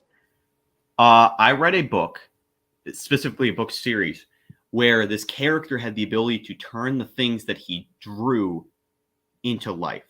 So that's cool. And the cool thing about this character was he tattooed stuff on himself to get superpowers. Like he tattooed springs on his heels to get super jump because like the springs became reality in a sense, and that was super cool to me. I also really like the witch power set in Dune, especially the book series. Oh, the command words. Yeah, but in the books, it's like so much more than command words. How it's so? Insane.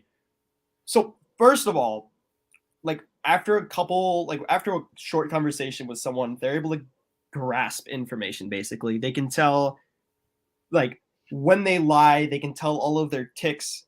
They can tell if they like how viable they are, who their allegiance is to, and all of that stuff. So they're very good at reading people, which is part of their truth say.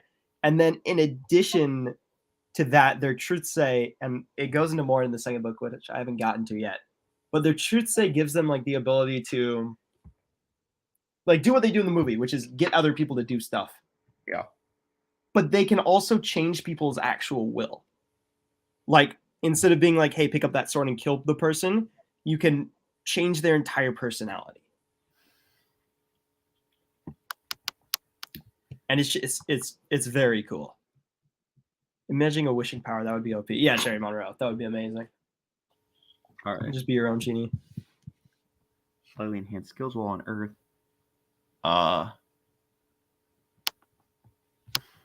Definitely read through what I've written and change it if you have anything. Forms of this allow for the suspension and more expansive movement of Earth and natural Earth, but these consume mana or aura at a higher. So, yeah, beast speech is a big one. So, geokinesis is also like the floating island type stuff, and that's like you pull stuff And I like the damage, well, basically damage resistance because of being on the earth. Like I want to say you lessen the impact into the earth or something like that. I like that. But it's just like drawing strength and sending things into the earth. Yeah, because basically, like their aura is drawing power from a thing touching them, versus everything else is drawing power from here and there, and it's right there for them. Okay, so we have animal companion as well, or animal communication. Is that what we're doing now? That's what I'm doing now with Bee Speak. Okay, I'll get rid of it. What else? What other earth elements? I don't think we had a lot. No, I mean this is already a lot. I'd say It is. It's a pretty expansive element. For a simpler, element. Storm is air. Ooh, Interesting. that makes sense, I guess. So downfall is more precipitation. Question. Yeah. Would earth mages have immunity to natural poisons, like poisons made from plants and stuff? I think that would be a skill set, which is you attune yourself with nature, basically. And as you become more one with nature, or rather as your aura becomes more connected to the nature, you're able to manipulate what affects you from nature, something like that. I like that. And what would we call that? What's like a refuge, immunity, safekeeping, conversion, immunity synonym?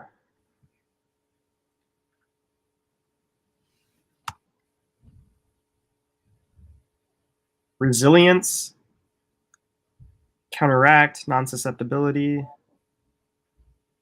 Not a whole lot of synonyms.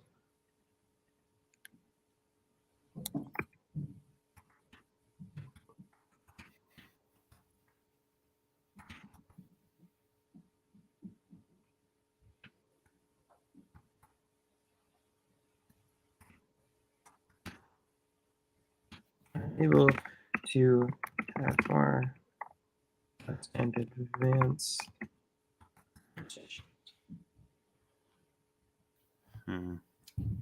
Should we be ordering these right now from like how hard they are to get? Oh, so we'll have to put them on the tree, and that's what it's going to be. Yeah. And different parts of them are going to be on different parts of the tree too. Good point. Because some will stem down from others. Yeah. What is immunity? I feel like resilience. Nature connection or something like that. Yeah. Connection. Earth bond. Ooh, I like that. I like the bond. You could just call it bond. Nah, earth bond. Earth bond. Your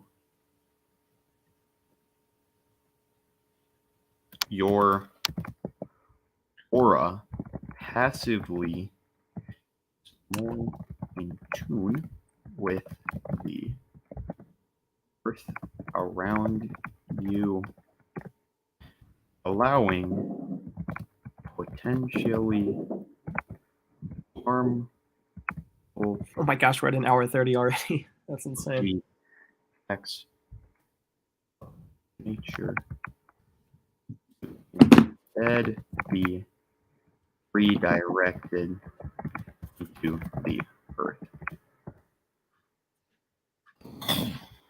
Should we move on to fire? Yep. Okay, right off the bat, I see something I think we should change. What would that be? We have it written down that fire is fueled by anger, but I feel like that's chaos already. Yeah. Right. I do like the idea of fire being like backlashing on the soul or something, or more volatile. Specifically, the effects of the hair, like that's a common sign of a fire mage. Turning red. Yeah. Yeah, I like that.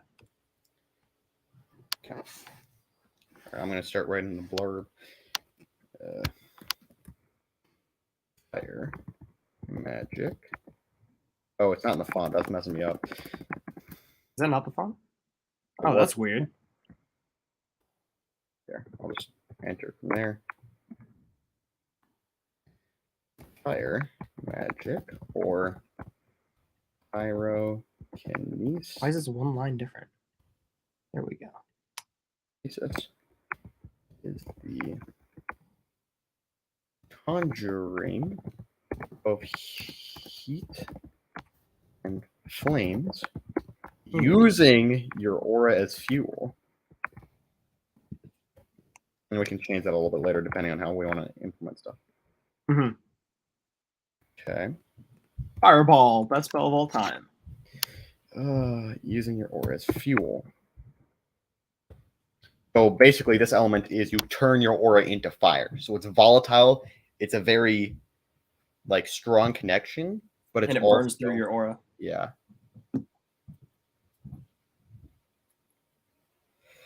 Okay. Fireball, torch. Okay. Yeah. What are our powers? Oh. This conjuration sometimes trickles back into the user over time and use, creating streaks of red in parts the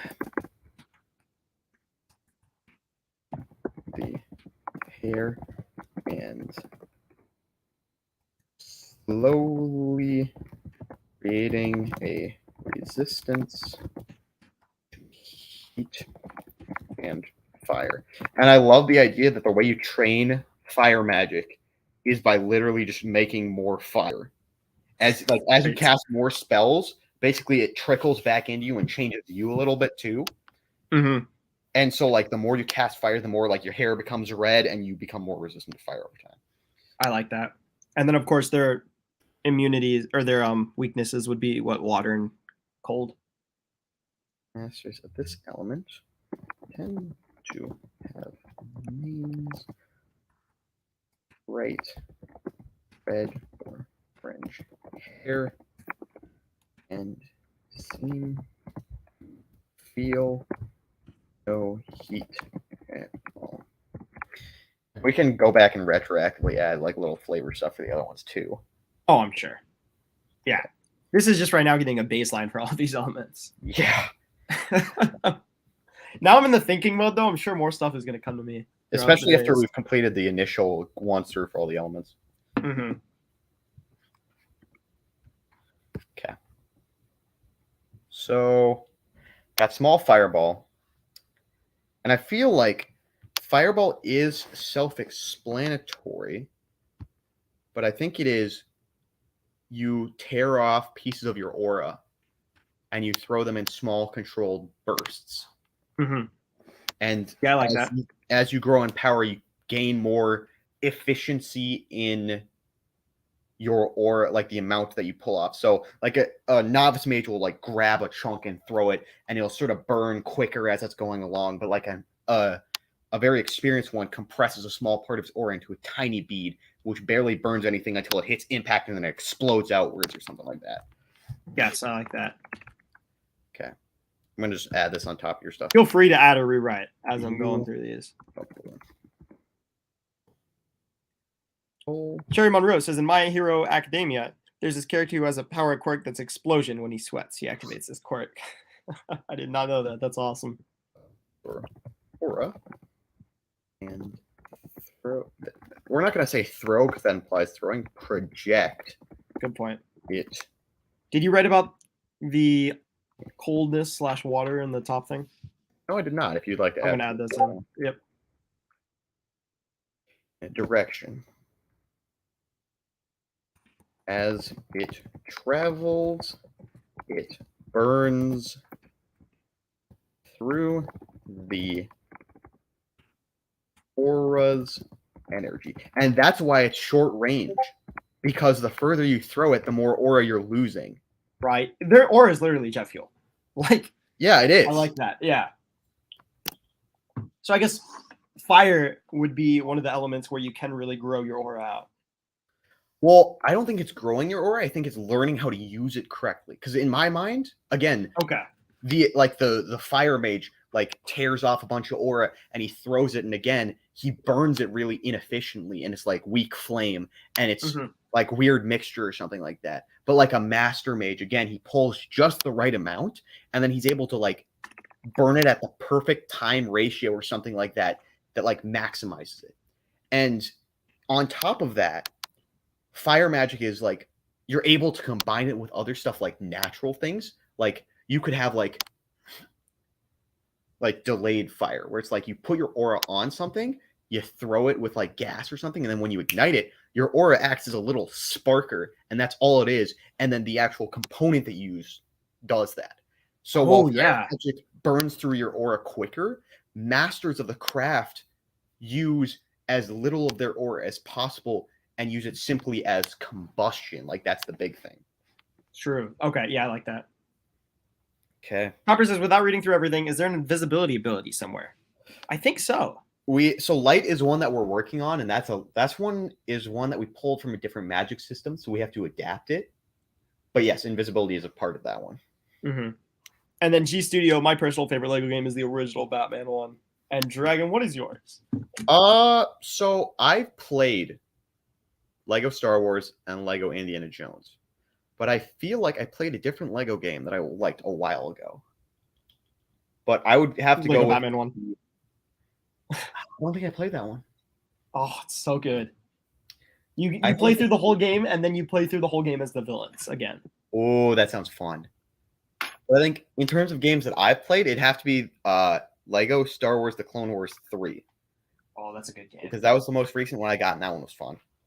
Mm-hmm. Of course, I do say all this without having played the new Lego Star Wars game, which is supposedly amazing. I love that you can turn the voices off to him to put it to mumbles.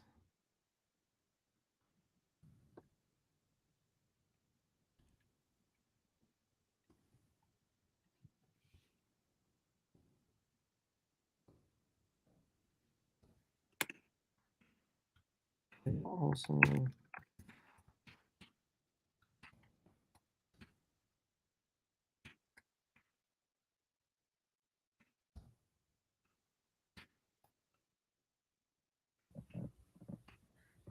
then, of course, to avoid using their aura, they can take control of flames nearby if there are any. That is another one, because it's like, because what they do is they have the unique ability to basically summon their element, which not a lot of other ones can do. They usually manipulate something. Even Portal Magic is manipulating the void. But yeah, you're right. I put that under Torch. Hold on. I've got a master level ability. Okay. G Studio says, who's Copper? Copper is our amazing mod, both here and on the Discord. And if you want to see more of him, you should definitely check out his Instagram, which is linked in the description here. Rekindle. Whoa, what is this?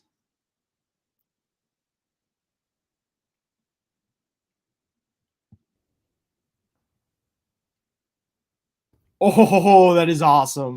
What a good name for that, too. All right. Oh, I like that. I think replenishing aura is something we should build here and there as very specific abilities people can use, because those people will be extremely powerful. That's almost a blacksmith level ability. Oh, yeah. We have good, I think a balance of the aura of, a lot of these elements either have a lot of aura and their stuff isn't as powerful or has a big weakness, or some like this are more powerful but burn through their aura quicker. Yeah. It's a good balancing system. So, Flame and Torch, explain to me the difference. Okay. Flame is just producing light sources around you. Torch is controlling jets of flame and controlling flames outside of you. You gonna switch them around? Okay. Yeah, that's fair. I think that makes a little bit more sense. And I think Caleb says, sorry, I haven't been on stream recently. How's it going, guys? It's going good. We got a different stream going today. Well, good to see you, man. Spider Thor says, no maidens. No, I don't think so.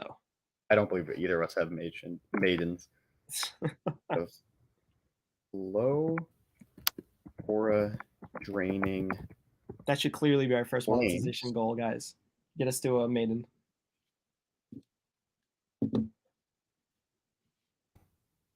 Okay, yeah, Flame and Jet. Yeah, that's good. I'm thinking just the little lights around them that kind of can move around. Yes, that's what I was thinking too. Small. Perfect. sources. There we go. Okay. We've done what, 4 in an hour 40? Yep. Let me go check the sub elements for fire. Oh shoot, good point.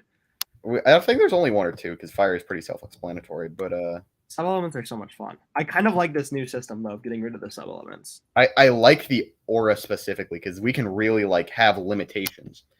So, arousing beast, which definitely needs a new name, is an interesting category because what it is it's summoning flame constructs, which is most definitely a master level ability that requires like a precise efficiency in holding a shape, basically. So how does one do that? I think we call it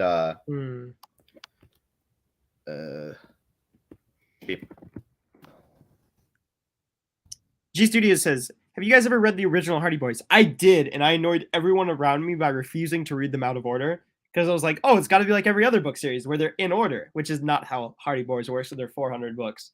So I think I got through like maybe 100 throughout elementary school. They were very good. You ever read Hardy Boys, Dragon? I have not. Very fun books, or at least they were a decade ago. Oh my gosh, that's insane. What's insane? Just a decade ago, I was around doing stuff.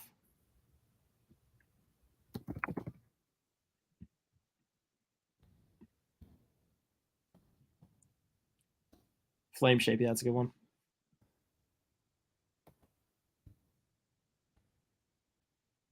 Oh, and then we need what's it called?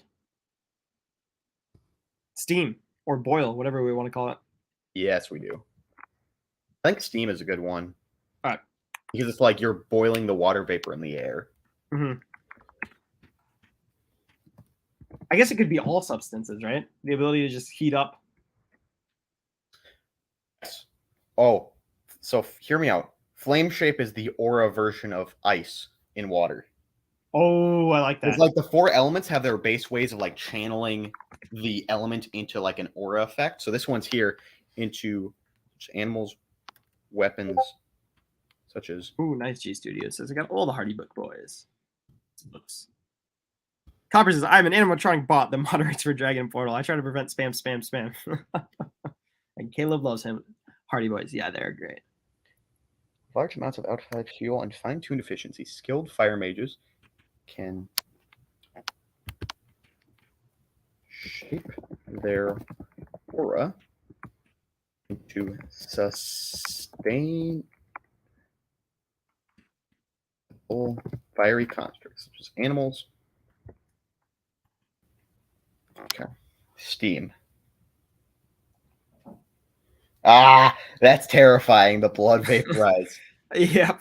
I feel like it's one that's like it's easier to do, like lower level people can do it on like, soups and stuff, but to actually affect the person and stuff is harder because you got to go through their aura, like you said before. Yeah. Hard to master. Imagine the water and blood in your body just evaporating. And I think the limitation here is that you need to push your aura in order to heat something up through more stuff. And specifically on mages, you need to push your aura through theirs. So because fire magic is basically turning your aura into heat and fire, you put it on a soup, you can put your hand out, have your aura travel a little bit down to the soup and warm it up by creating heat. But if you want to like good soup heat, you want to crisp someone, you have to throw your aura at them. It has to penetrate their aura first of all. Then you have to heat it up inside of them sustainedly. Because you make someone warm for a second, you're going to have an extreme heat to do damage. But if you're like holding a high temperature for a long time, you're going to have like superior aura control. You're going to kill him. Exactly. Basically. This ability is limited. I like how Earth, like their higher level powers are, you become immune to swords, you can grow plants, and then Fire's higher level is you can make the water in people evaporate. You can make jets of flame to murder people with. By the amount of barriers your aura has to be pushed through before becoming heat. I love the aura system because it makes such a cool connection. Yeah, actually writing that down with specific rules, I think helped all of this so much. Yeah. All right. Air. Okay. How do we do air? Air, I think, becomes a very complicated one. Yeah. This is Okay. the wrong. This line is in the wrong font again. Oh my god, why? I hit Control A or Command A. I should have gotten all of it. That's so bizarre. Very good system of you writing the paragraphs and then helping me out with this. Okay.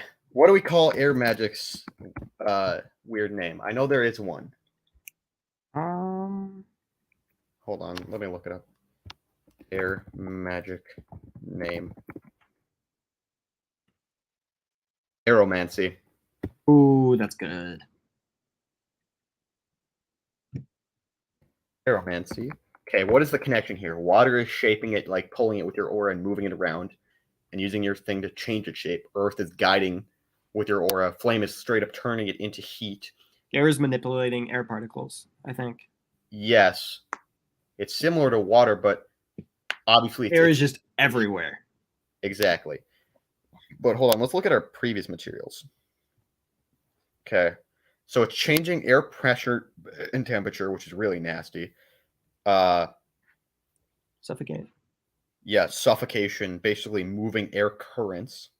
Mm-hmm. And we do have a wind sub thing too. Oh shoot! Caleb's tornado is air power. That's Yes, a good one. We have that's the storm sub element. I'm gonna pull those up right now. Also, we have a metal and magnetism element, which I think is incorrect. We'll have to fix that. Yeah, some of these weirder ones we're gonna have to mess with. Oh, we missed a huge earth element, What? which wasn't in order. Solar. Oh yeah, that is a big one. Here, do you want to see how you can implement this? I'll throw it up there. Yeah, Oh, thanks. shoot. Fire. Yeah. And then I'll start pulling the air sub elements up.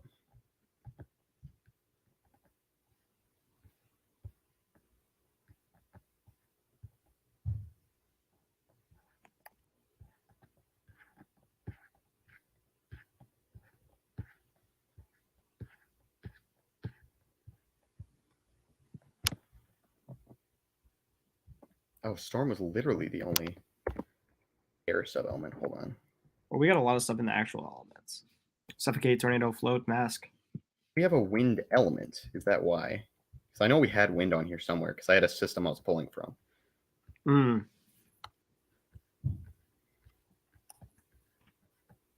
Pressure synonym. Doesn't look it. Storm. So I think that's air currents that you're manipulating for storm magic. Specifically for tornadoes is what I'm thinking. Is like you can manipulate the air currents and the temperature of air in a way that creates improper pockets and that stuff. Mm-hmm. I like that. Okay, Aeromancy is... Okay, so... Where was solar? Yes, Earth is solar. Where did that go? It's pasted below the very bottom of Earth Magic.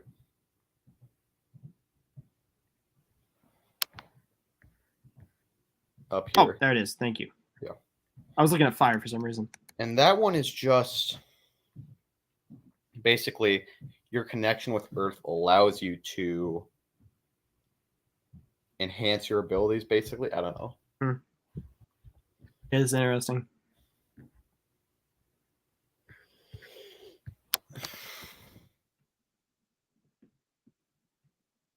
So basically, we've already used the not having to go to food with water by just explaining its earth bonds and stuff. Yeah, so solar might be...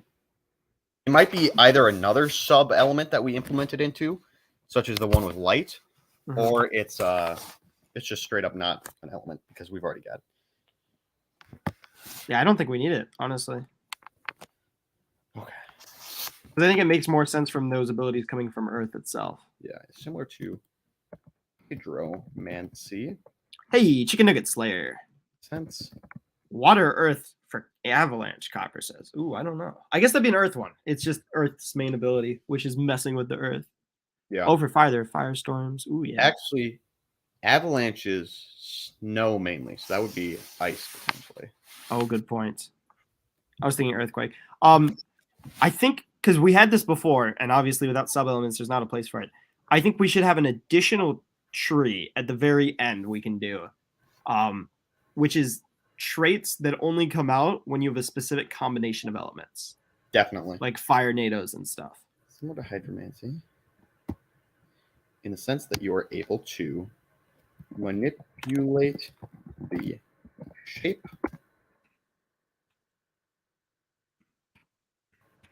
temperature, and state of air.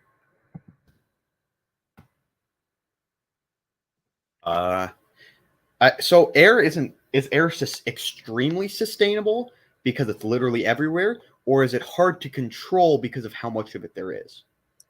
I think it's very sustainable, but people with air have an extremely thin aura, so they're very susceptible to other magics. So they're able to Their go aura for a still while. spreads thin. Yeah. Okay. Temperature, state of air. They have a lot of places to draw from, but their aura is never actually around them. So they're powerful, but they're very susceptible. In order to manipulate air in this fashion,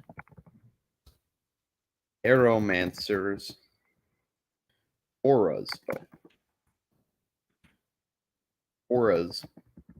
are thin. Air god, portal god. Yes. Yeah, our blacksmiths Yeah. are basically the gods of the elements. And there is lore behind that, but it's because they're the first elemental ones. They created the forms of magic. And we call them blacksmiths because they made a lot of the artifacts. Yes, they did.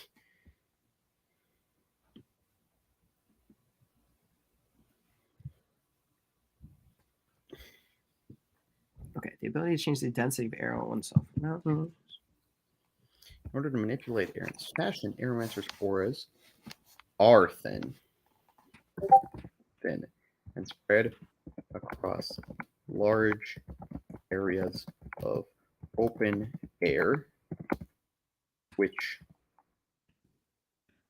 they compress or Geez, density's messed up. to Caleb says, I read a lot of weather books when I was younger, so this is fun for me. Hey, glad you're enjoying. Gotta love weather. use this to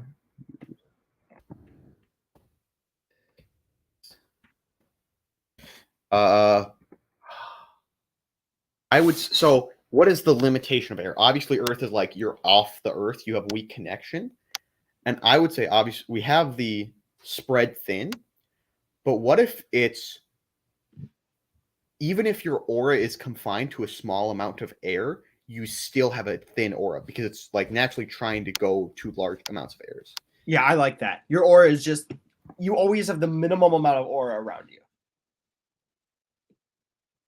So if people can get to you, they're going to get to you pretty easily. That's why they have so many kill abilities. Like Suffocate is a very quick kill. Density is a very quick kill. Mask can hide them from others.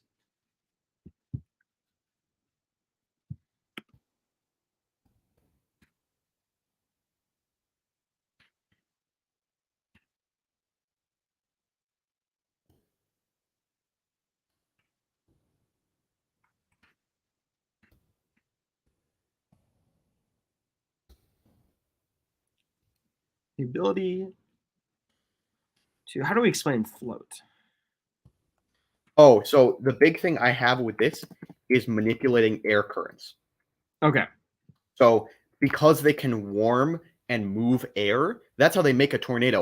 They warm one side, they cool one side, and then they swirl them. And all of a sudden, boom, you started a tornado. And then you use gusts of wind to guide it. So one of the big things is they can't like really hold air. It's not like they're like moving it around. They're pushing it in directions and vectors. Okay.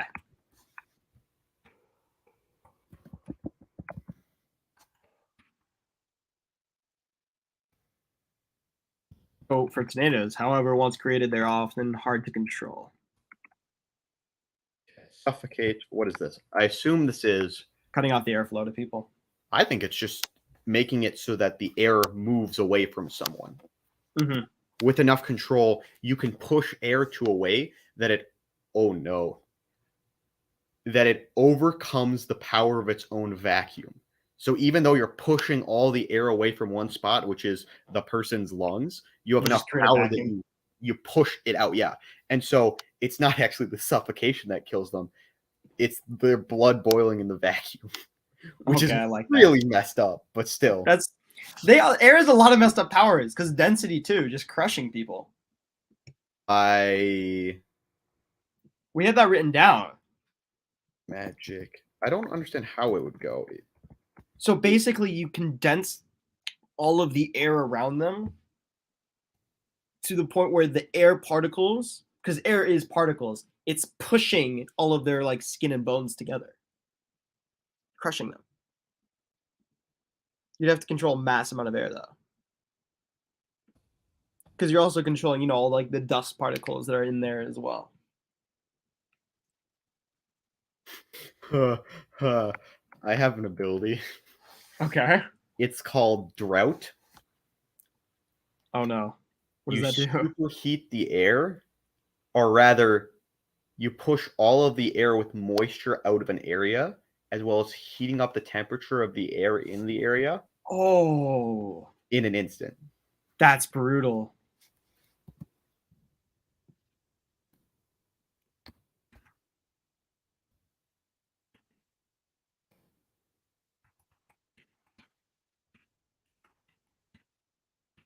Extreme temp. Did you write in about the thin aura? Yeah, I did. Awesome. Okay. I think specifically for float, I would like to call any objection to calling it cloud. I like that. And then basically they create an air cushion beneath their feet. Air currents to create a. Halo says, "Man, Dragon is good with this stuff." Yeah, Dragon is amazing with this stuff, man. This is where my D&D stuff comes from.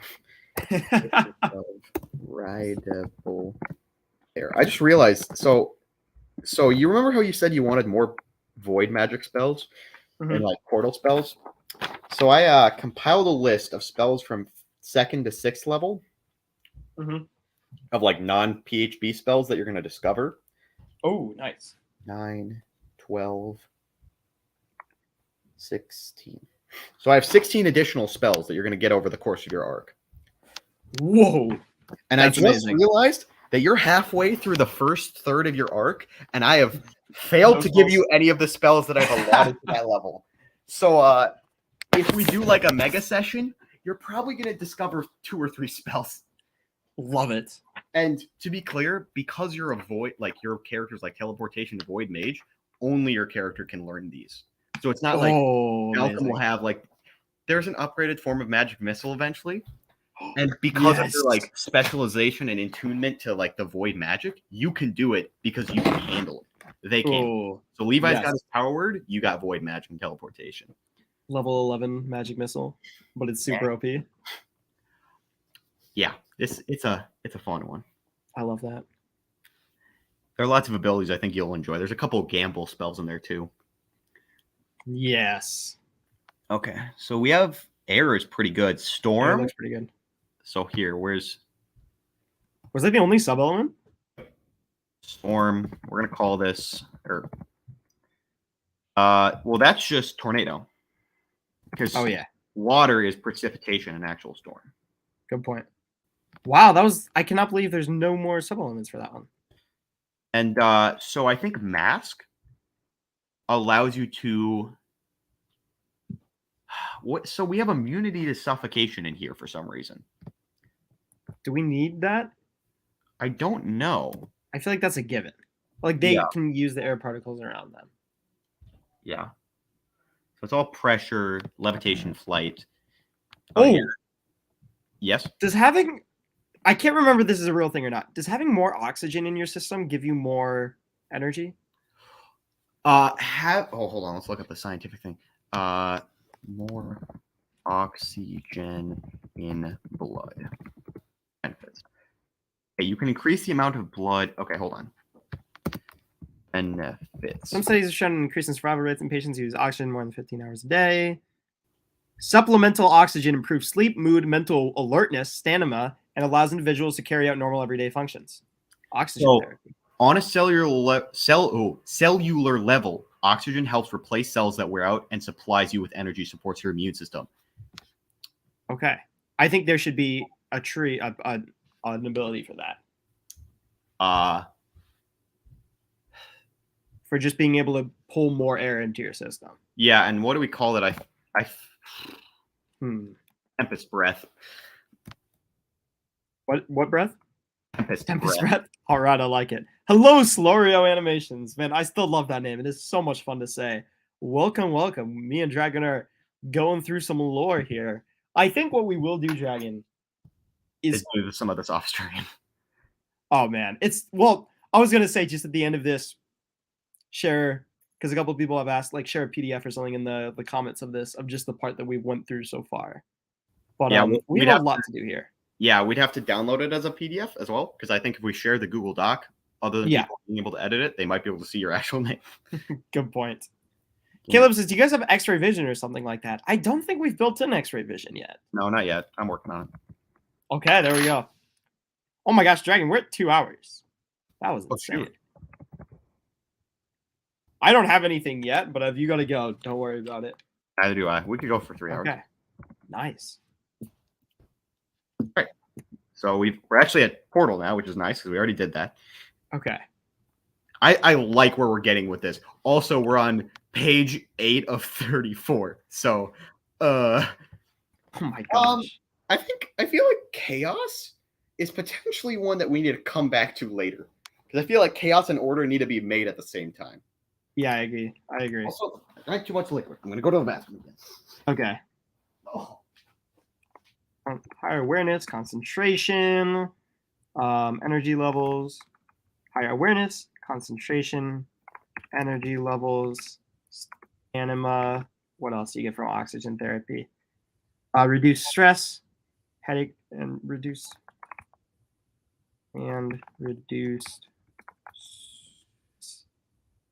You're working on new stop motions. Yeah, we definitely got stop motions going on in the background. Dragon's got his D&D stuff. Sherry Monroe says Portal Lore. Oh yeah. Or Projectile. Ooh.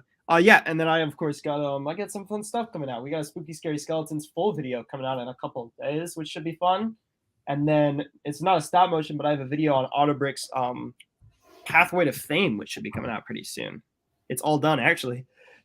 I just have to I literally just have to upload it to YouTube. The whole video is done, and I actually completed the thumbnail.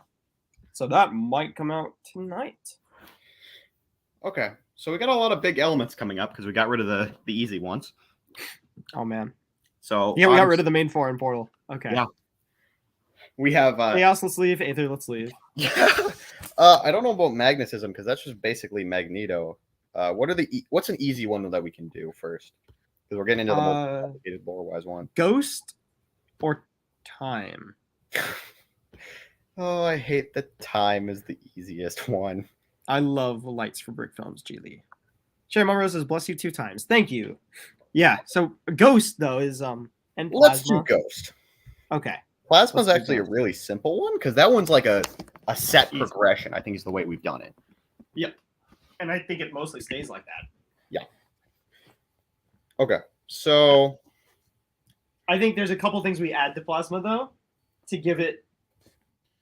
Yeah. Yeah. I have a couple things I want to mess around with this Plasma when we get there. Okay. Ghost. Oh, yeah, thank you, Caleb. I think we will do a PDF, unfortunately, because my main account is on here as well, and then people might be able to see my name, which me and Dragon had to figure out how to deal with for this stream, actually. But add a PDF is simple. But I appreciate it, man. Brick lights, where did you get them? I got them at brickstuff.com, maybe? I don't know. I'm not 100% sure. Okay. Hear it in other languages.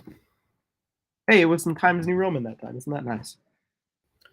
Okay, so because this is a relic only, we need to really come up with so this, since it's not a like a specific person one, We need. I think the lore behind aura use is different here. Because there is no aura use if it's a relic. Well, Well, there could be. The idea behind relics is they either use their own aura of the relic or leech off the users to form the connection, but it cannot be naturally formed. Yeah. Okay, I like that. Yeah, I feel like Ghost would leech.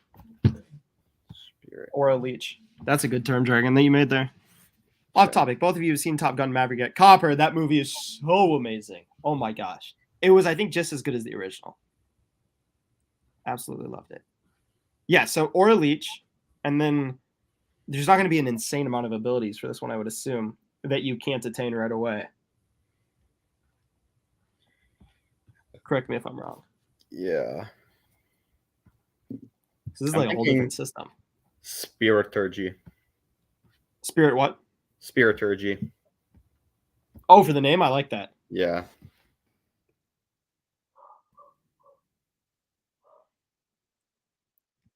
Flash found a squirrel. I think so. And no, I just want to say that is a word. Is that not a thing I can do anymore? Suggestion is wrong. Ignore. No, don't submit feedback. Oh, too late. Ignore. Where is it? Hold on. Usually there's an ignore, but there wasn't for me at this time. That's weird. It is a rare element that is Good to know, G Studio. Able to be attained with relics. Okay, so here's the decision with it. What I think each power is relic specific, so they don't have to be very powerful, right? Or they don't have to worry about power too much because like the relic is made. Right, because like with Portal as well, which you can also get naturally, a relic would give you access to certain ones. Yes. Okay, so we can just make a list of abilities here. Yes. Nice. I'm trying to think. What is the connect lore behind ghost magic? So I think it should be drawn from the relic's aura. You don't want it to draw from the person? No, I think leeching for aura. Well, what are the other relic onlys? There's not a lot. I feel like for ghosts, it kind of makes sense if it leeches. Yeah, because it slowly kills them to the point of a ghost. I like that. So can only be attained with relics. This element once interacted with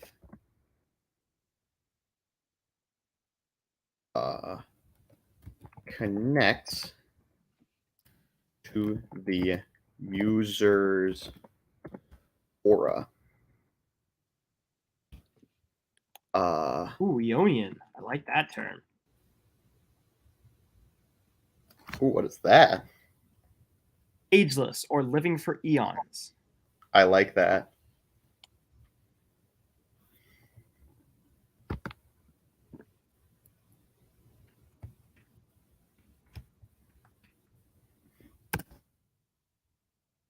Connects to the user's aura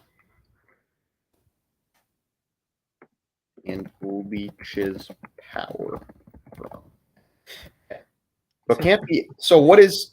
How does it use that aura? We already know that it's basically stealing the aura because you can't form the bond naturally. You have to have a medium. Mm-hmm.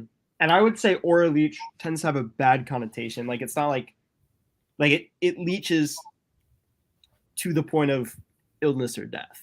Yeah, it gets to that real soul, like the run out of aura. Mm-hmm. It leeches in a non-renewable way to an extent. And I feel like it has a passive drain which stops regaining aura without the use of specific things. So like you have ghost magic and you have a certain amount of uses from your artifact because if you use more, you're not getting it back. Because the thing is constantly draining a small amount, which is fine because you're not going to just like run out eventually, but you're going to run out if you use your powers. And there are ways to get aura back, but they're extremely difficult. Mm-hmm. I agree. Okay, and then why does it do that? Oh, real quick. Hey, Bear and G Studio. I tend to prefer clay. So why does it do that? That's the question. So let's look at the abilities first so we can get an idea. So we've got some simple, basically disconnection from regular need for life. Mhm. Etherealness, which is another one. Etherealness. That is not bolded. Man, ghost relics make like the perfect warrior. You don't need to eat, drink, or sleep, and you don't age. Possession. Final breath, which is the control of creatures near death. I have an idea. Okay. You're right. It's perfect for warriors, especially because you can steal energy from others' aura. Oh, Or rather, you can aura leech yourself. I would say final breath is the ability of high-powered aura or high-powered ghost artifacts, which basically speaking steal the aura of a dying person. So once you've breached their base aura, which is pretty weak, you steal their soul aura, which is like I the like that. reserve. And you have to be able to kill someone first. Exactly. I like So, that. Also, I'm gonna grab the aura. We've got a decent amount of sub elements for this one because it was pretty. This was So, we have hold on. Reawaken is a pretty good one. We have Necromancy's Chaos. Hold on. Poison, Chaos, Darkness, Haunt.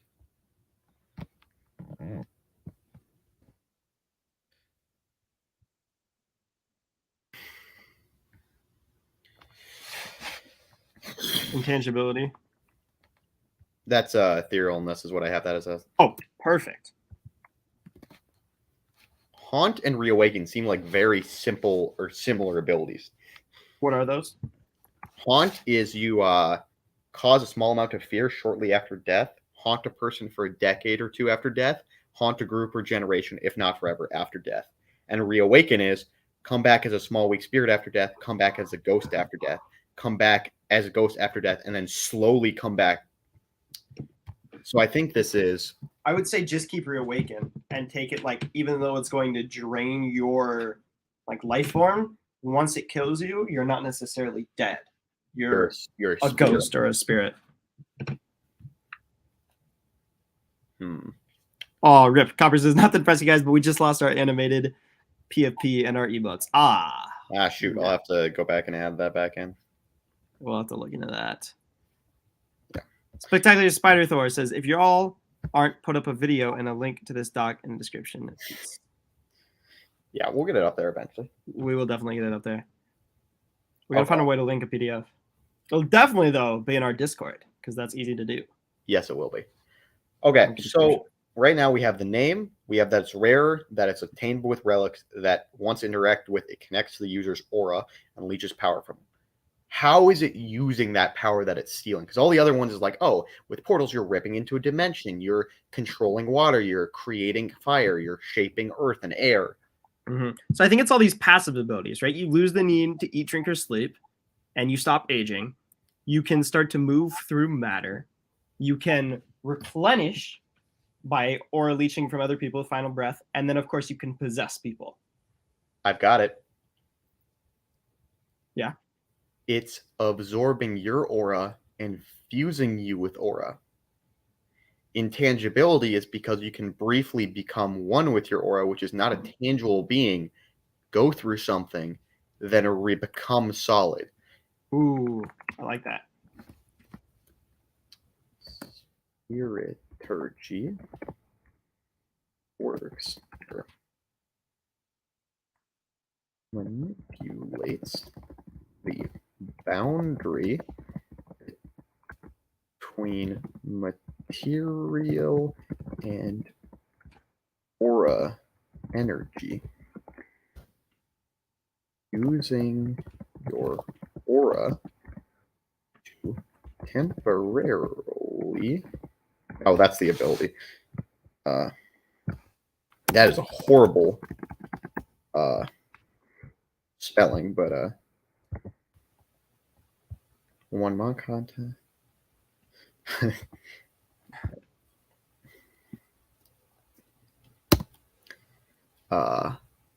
Manipulating your Thank you, Cup. body composition and not materialness. What's another word? 'Cause I've already used material. Physical connection to your aura. So that's why it's parasitic. It takes energy to maintain. Basically, it's eating a little bit off your aura, because when you use it, you take an immense amount of your aura, you shape part of your body, and when you go back, it's already still trying to steal it. Oh, I like that. Okay, possession. Okay. Yeah, so for possession as well, I have like the more intelligent and aware the person is, the harder it is to possess. So you can kind of train your mind to be able to kick out possession. Hear me out.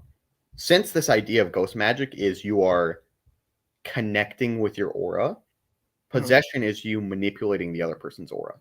Oh, I like that. Can you try and reword it as that? I'm going to try and come up with a limitation. The problem with relics of this nature is that they passively eat aura. And while this doesn't drain aura, it prevents, it slows, or even prevents aura generation, making soul draw or running of aura real threat. Some materials also interact with aura, interfering with this magic. G Studio, I have not read The Amazing Spider-Man 1. I've heard it's very good, though, and it's definitely on my list.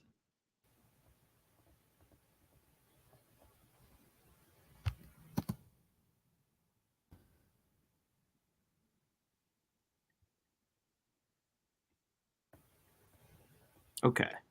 So we got this. Passing them through the aura. Okay. Eonian user. So the user loses their need to eat or sleep as they consume energy from their own passively. Here on this, one becomes one of their aura.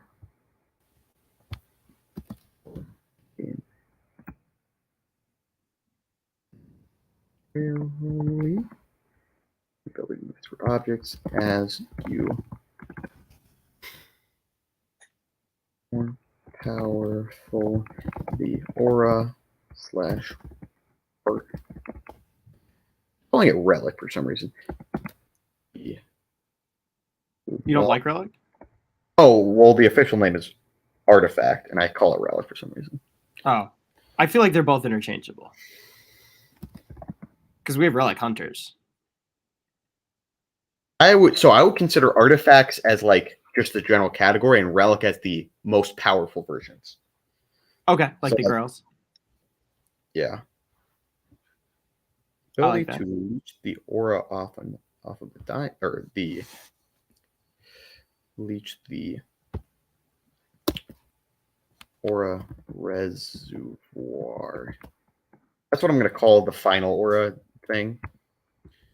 Mm-hmm.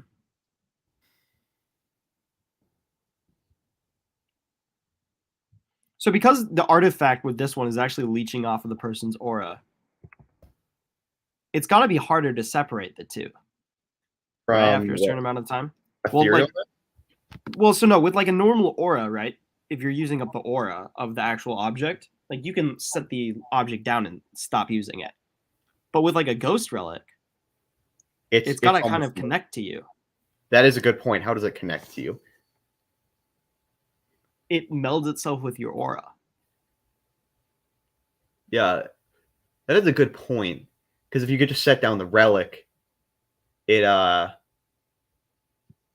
just, takes it away. Mhm. So what if you can set down the artifact and you can leave, but as you leave further away, it still draws. And not only does it draw, the further away you are, the more it draws because you lose it. Mhm. So it always Okay, I like needs that. that amount coming towards it. And the further away you go, the more that aura's got to travel and the less efficient it is. Got it.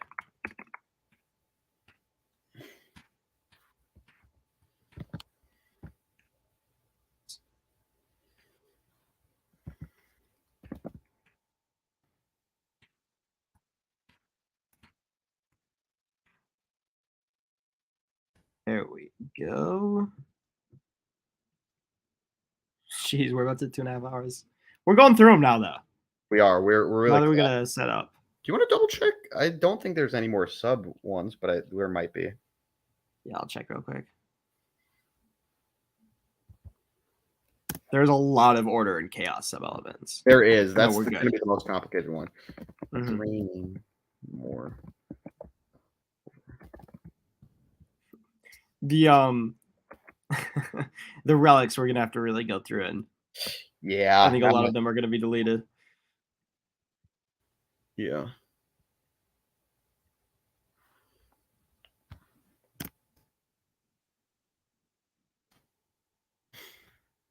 Okay. So reawaken is a hard one Why? because what is it doing? All the other ones are like using your aura to do something, whether it be turning you into aura, whether that be using your aura to possess someone, whether that be to sustain yourself, whether that be steal aura. But reawaken is completely different. So I think because of the connection this artifact has to your aura, because there's multiple ways to die and become a spirit or ghost. But normal people, when you die, you don't become a spirit or ghost. So what reawaken unless- passively does is it changes your aura and person to the point, and we really haven't defined ghosts and spirits yet. We'll have to get to that later on the creatures doc.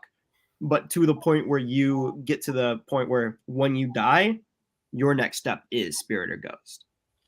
So the drain isn't just stealing your aura to the relic. It's literally how much is necessary to maintain your shape per se. And when you run out of your passive aura and you eat into your soul aura, it just stops and then you become a spirit. Yes. Okay. You die and then you reawaken. Okay. They reawaken as a spirit or ghost, depending on the strength of the relic. Frick. Artifact. G Studios says the mod contest ends today. Oh, Bacabra says the mod contest ends today. Then we'll figure out our next contest. I'm sure we'll do another stop motion contest. Oh yeah, stop motion contest probably for next month. Object and will be limited to certain hours and usage. There, aura. Yeah. That's actually pretty solid. Yeah. I think we got a solid looking element right here. Yeah. I like the lore behind all these, that it's like unique to each one instead of just like, oh, you shoot bolt. You shoot a different colored bolt for each element. Yeah. Yeah. It's looking a lot better now. So this one is very interesting because it's an immortality element, right? That's its main use. Yeah. Like you really need a final breath element to use it sustainably. And Aeonian just allows you to, live forever, basically. And, possession is a pretty simple evil one, but there's no, like, real, I want to say, direct, like, attack or defense capability other than, like, you just go ethereal. And I kind of like that not every element is necessarily a combat element. Also, once we finish these magic docs, you know what that means? What? We have to make another elemental week. Oh yes, we'll have to bring that back for sure. And I'm actually going to go look at the old ghost element one. Because, hold on, is that on the channel? Might not be. Gotta be somewhere. I went back and watched a lot of those a while ago. A lot of the effects still hold up 100%, especially that amazing intro. That was a sick one. That was lit. To draw. I still don't know how you did. I mean, like, I get how you did it, but like the amount of time. Oh my gosh. Again, the drawing element, sorry. Okay. Oh yeah, the intro was just a bunch of clips too.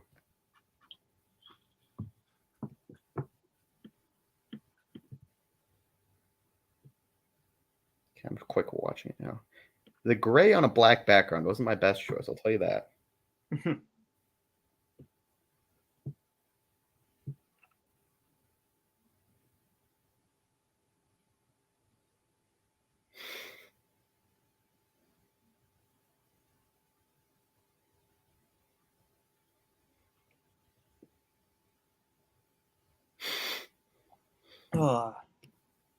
Are we good with Ghost? Should we move on to the next one? Yeah, I'm trying to look up just like ghosts. Yeah, but let's move on to Plasma. Should be a pretty easy one, yeah. Okay. So, what do we have? Also, I think we had telekinesis as a part of Portal because I see you moving stuff around as well. Is that something we want to keep? No. But where does it go then? I don't think telekinesis is a thing anymore. I think air is how you move stuff around. Interesting. Using the cloud ability. Oh, and then it's probably your staff relic will have something to do with telekinesis, maybe. Yeah. Yeah, like me specifically, we can give relics and stuff. Because I have a lot of relics around me. I got my necklace, I got the staff, I got all that stuff. All right. Okay. So for plasma, we have shooting sparks of lightning, producing light and heat, we can probably get rid of. Electrical aura, right? People get shocked as they come near you. So plasma has a very interesting aura. Yeah. And I think plasma that's a birth only, if I'm not wrong. Mm-hmm. I would argue that's the only one that you can do without that like your aura strengthens. Also, necromancy was a I agree. Was a because I think plasma. Oh, good point. We'll have to add that because I think plasma is all about building your aura. So you can echolocate, so you can fly, so you can create, travel through wires. I thought plasma had super speed for some reason. Is that not accurate? I think it's a sub element. Oh, right. Okay. So we'll add that in. Okay. Should we add in what's it called? Necromancy real quick? Yeah. So I think the easy way of saying how that works is the relic allows you to extend your aura into and control the aura of the previously living creatures. Okay. We had that down for chaos. Oh, we did? Yeah. Oh, yeah, that would make sense. I think that makes more sense. Yeah, because it's like life force stealing. Mm-hmm. I like it. We have like 2%, 7%, and then we have 46.6%. Oh, wow. We really did just do that randomly. Yeah. Okay. Oh, that's cool. G Lee. I did not know that. Or not G Lee. I don't know why I keep adding a Lee to the end of your name. It used to be G Lee. I don't know. Sorry. My bad. G Studios. Okay. So plasma. Plasma, yes. What are we doing with plasma? I think it's pretty simple. Like it's the only element, or rather one of the few elements where you strengthen your aura as a big part of it. As you level up or not level up, as you increase power, you increase aura. Plasma could be a hard one to detect at birth too, because you increase your aura, so you don't necessarily have a strong one when you're born. Yeah.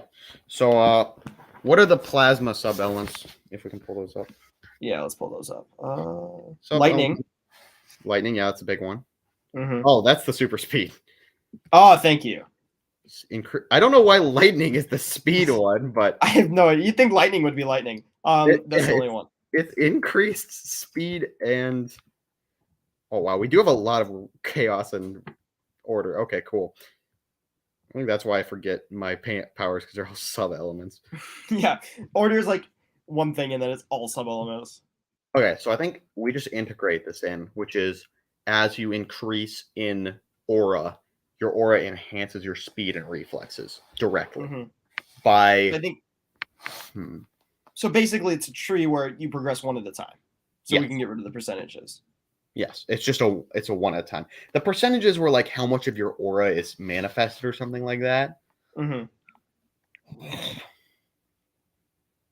we don't really need that because that it limits it. Exactly, it's a direct progression aura. Okay, so plasma. That's awesome. G Studio says my sister is an author and she made a big world with people powers. Oh, what book is that? Okay, plasma magic. Let's start throwing these out.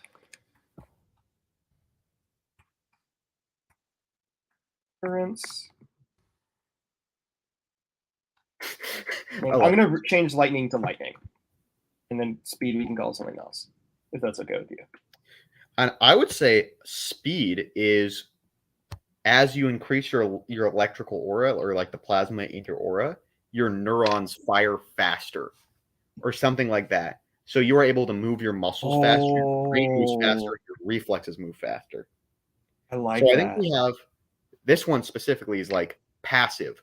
These things increase slowly, and then as you increase power, you gain additional techniques you can do. Yes, I like that.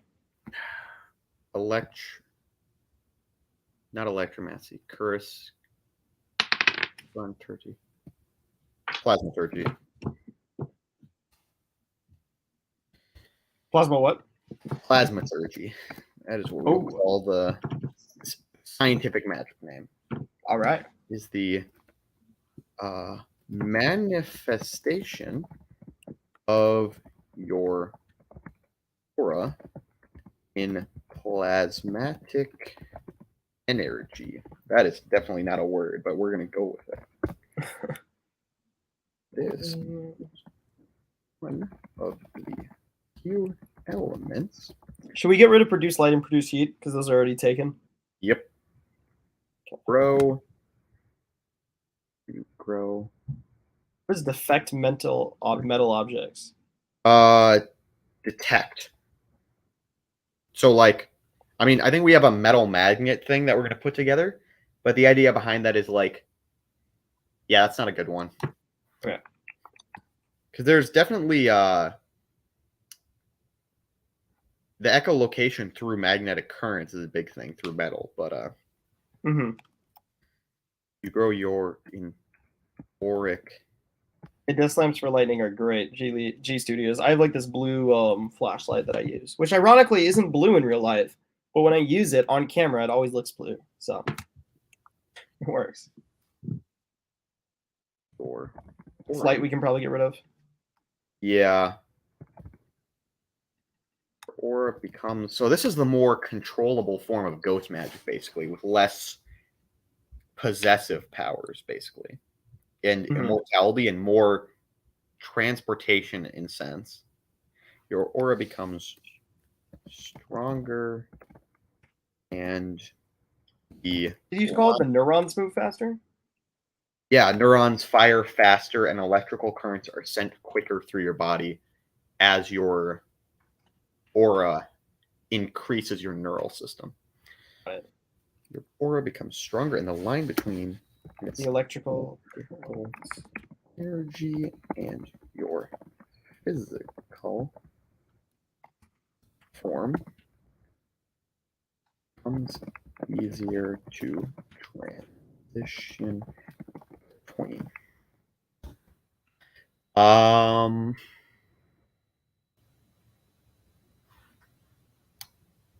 Your aura becomes stronger, and the line between its electrical energy and your physical form becomes easier to transition between.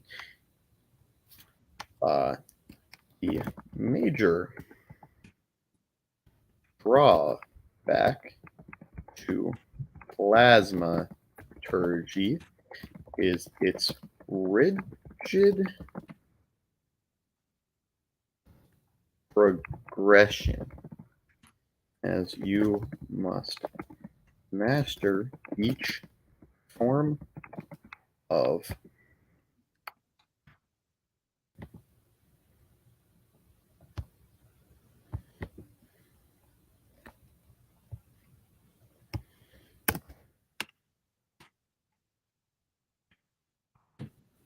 each form or each technique is progressive order. Some abilities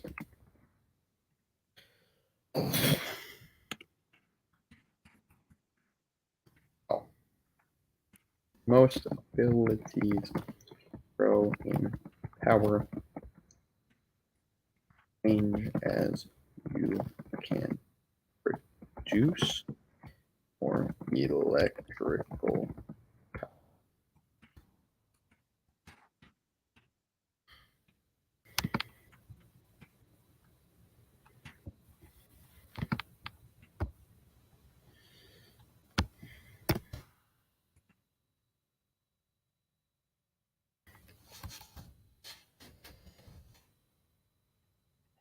Okay, the aura of the mage gains electricity as it gains.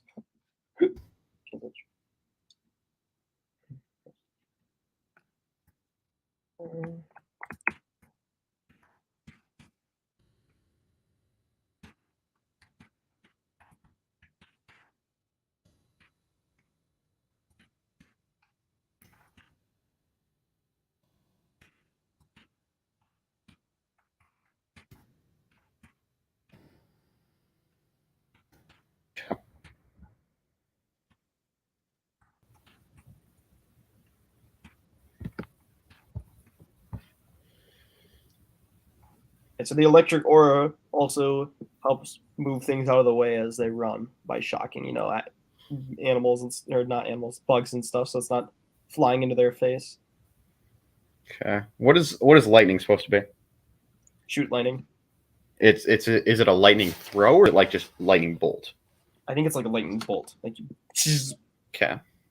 Like Emperor. Well, we've used speedster rules in a sense where it's literally grabbing the lightning behind you and throwing it. And I would say that's the early form of it, which is basically you create, like there's residue left behind and you learn to, hold on. So we have shoot sparks of lightning. We could have lightning throw and lightning shoot. Yeah. Or what's a synonym for lightning, maybe? And I would say lightning throw is more of a long distance because it holds the lightning in a single bolt, but it's less powerful so it can travel the distance. Okay. What if we had Oh yeah, go for it. plasma throw and lightning? Same thing you're talking about, just changing the names. Yes, plasma throw and electric lightning channel. Okay. By firing electrons in the environment.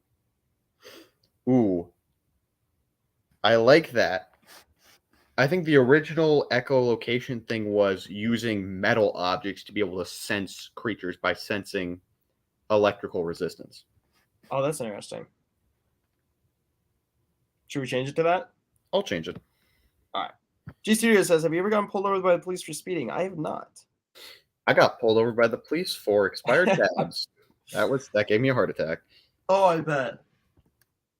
Because you got to instantly think you're doing something wrong. You're like, oh my gosh, there's going to suddenly be a body in the trunk.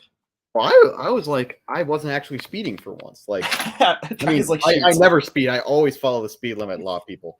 Of course. But like, out of all the places, I was like driving home in my neighborhood, and they pulled me over. I'm like, what the heck? I don't speed in neighborhoods. Yeah. Sends out electrical. Yo, I was going to the gas station the other day, and to get into the gas station, you have to make a left turn, right? I'm sitting at this left turn. There's 4 people in front of me because there's 2 left turn lanes. So 2 in front of me, to the left of me. We're sitting at this red light. Everyone stops. One guy stops and then goes through the left turn light. Weird, right? Taking a left on red. Weird. What gets weirder is within the next minute, everyone takes a left on red. Which, by the way, illegal in the state of California. and very illegal in that same spot. Like there's no sign or anything. And then it turned green. It was the oddest thing I've ever seen. And it was one of the ones with a camera on it. I was just shocked. Shocked. I don't know. It seems like a weird one that like I've stopped and now I'm going to take the left on red in a busy avenue with a camera. I don't know. Maybe that's just me.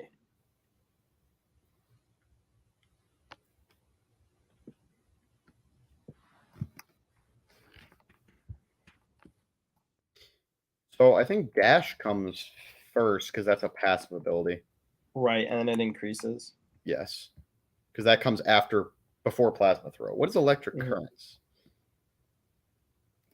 We had it in here, so I wrote it down. Oh, immunity to electric currents. There is another thing. So I think electric currents is basically like eventually you get the ability to like throw plasma through like air as a conductor, but initially your aura is so weak that you have to use like metal and stuff to conduct it.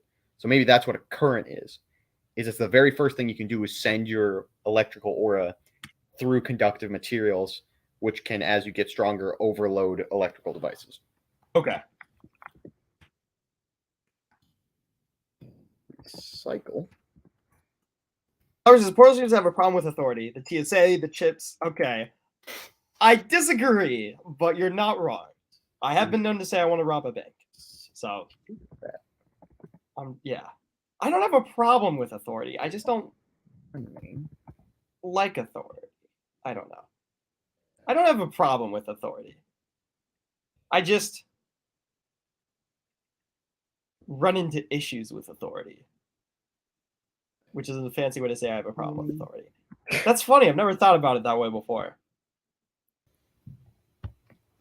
Throwing intense bolt of energy.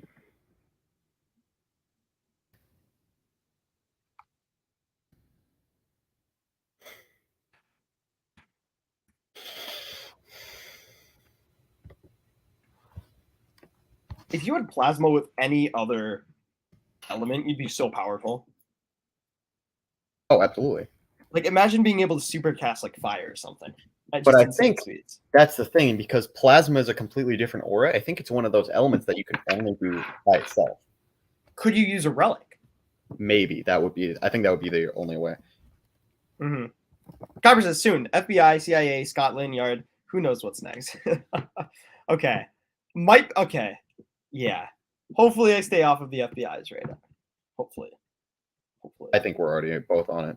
I'm probably on their list of watch. Like, hey, this guy. He's stupid. So watch him.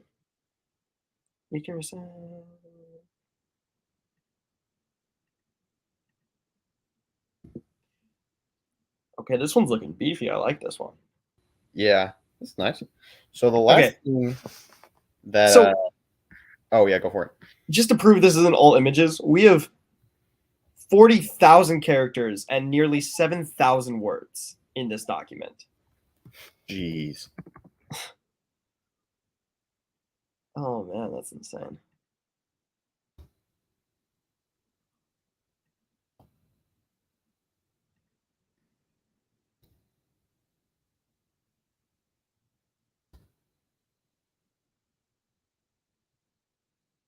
Sure, Monroe says I got pulled over for doing a stop motion while driving. JK. Carver says just stay away from the KGB, please. Oh yeah, don't want to mess with the KGB. That's for sure. That's a no even on my list.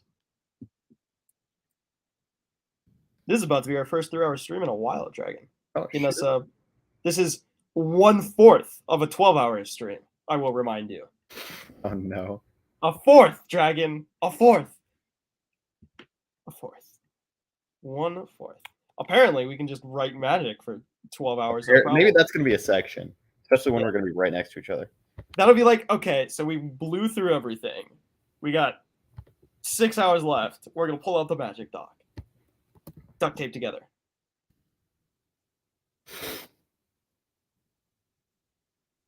is the fallback. It's good to have a fallback.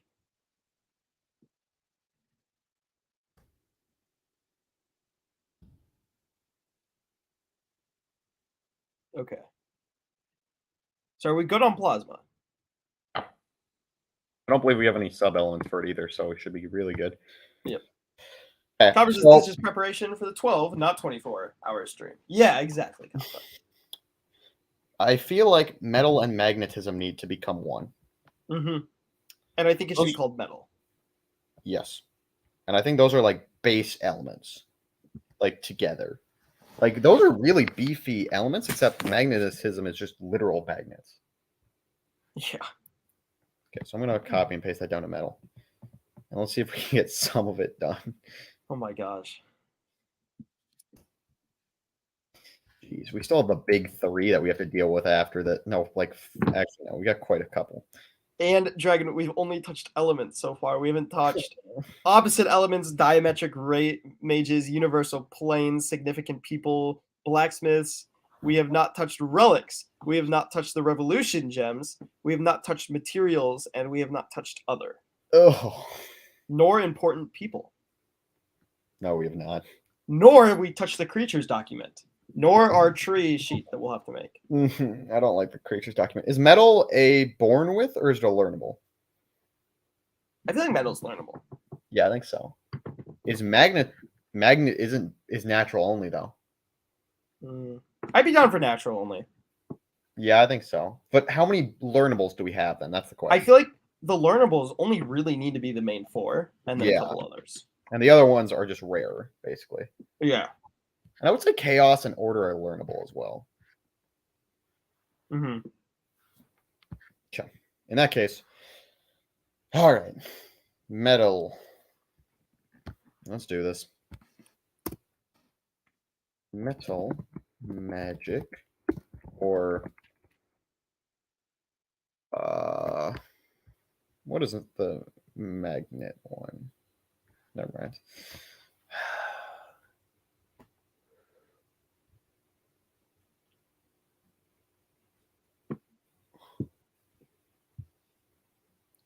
Covers of Portable Studios. Is Dragon going to be on any of the daily streams? You could do some of this rewrite on some of them. Yeah, I think Dragon will be on some of them. Hopefully. Yeah, probably. Awesome. Yeah. The reason this is 7 days is because I committed it to myself because I happen to have an open schedule. But that doesn't mean, oh my gosh, no way. What? But that doesn't mean I gotta go pretty soon. But that doesn't mean the Dragon won't be on any of them. He should be on some of them, hopefully. Okay. What do you think Metal Magic's official or like scientific name should be? Metal. Isn't there a scientific name for metal? Ooh, try looking that up. I'm gonna just look up just Metal Magic name. No, metal is the metal name. Metal is the science name. Mineral. Ferrous control. Ferriturgy. Alloy. Ferriturgy.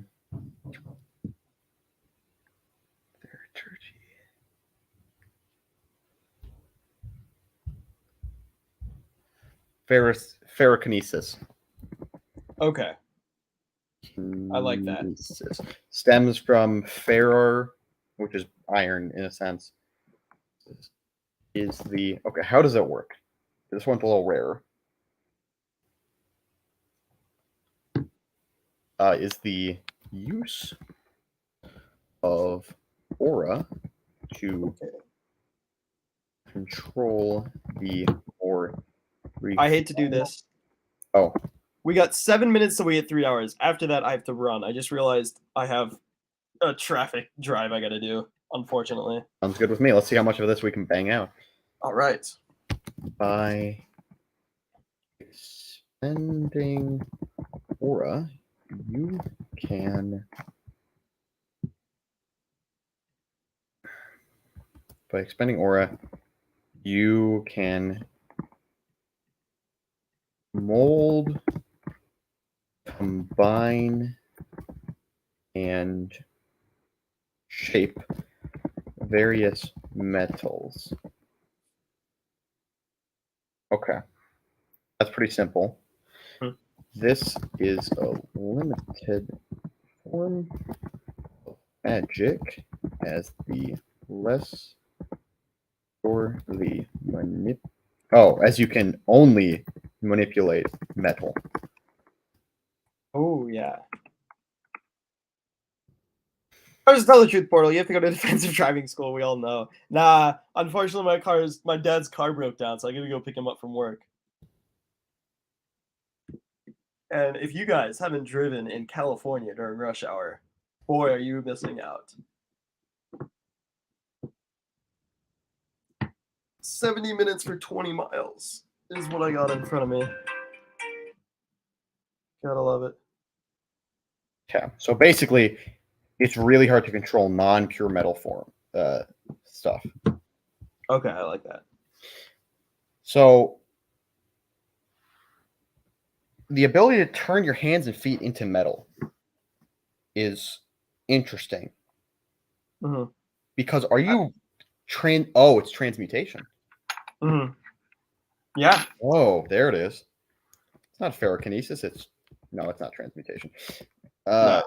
I keep ferrokinesis for the main one. I like that. And transmute the more refined elements. One moment. Yeah. Covers, no one drives at rush hour in Cali. The road system's turned into one big parking lot. Yeah, I know. It's horrible, Copper. You just, you go into your neighborhood, you go in the nice 25 in the neighborhood, you pull out onto the highway, and you just stop moving. It's very fun. Can't wait till self-driving cars. Yeah, because a lot of traffic jams are just people being bad at driving. Oh, for real. And also, like, I like driving. I don't like sitting in my car not moving. We had a metal element, and then we had welder, which was a sub-element that turned magnetism into metal magic. That's great. So that we were a little disorganized by this. Oh yeah, just a bit.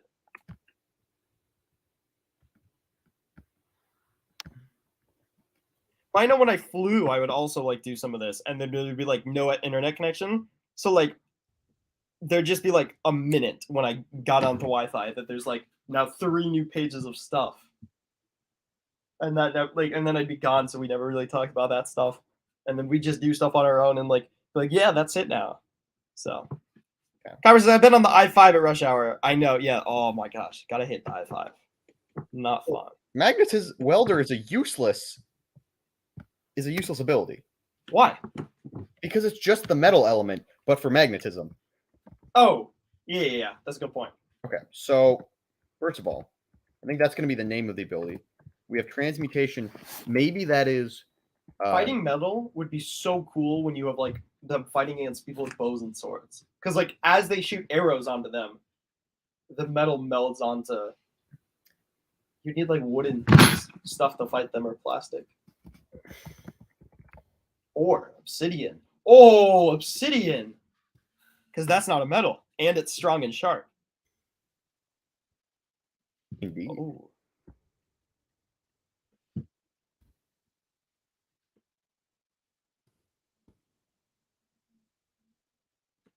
G says, well, if you go too fast, you'll be sitting on the right side of the road because the cops pulled you over. Yeah, G Studios, I promise you I won't be going over 10 miles an hour on the highway today. Guarantee it. Guarantee it. It's funny, though, how on like a small road with only one lane, like one person can just cause a traffic jam. Like I was driving the other day, and I was behind this lady who decided to go like, like the speed limit, like the signs that like are meant to tell you when you're going too fast, that tell you how fast you're going. Yeah. We passed one of those on 35. She was going 9. Okay, so jeez. Yeah, I know, right? So I couldn't believe it. I think welder is that idea of absorbing incoming stuff, and metal meld is transforming your aura and your body into a metallic surface. And as you become stronger with ferroturgy or ferrokinesis, you gain stronger and thicker metals. If you want to write that down. I like that. For metal meld? Yeah. As you gain the ability to use your aura and absorb and reshape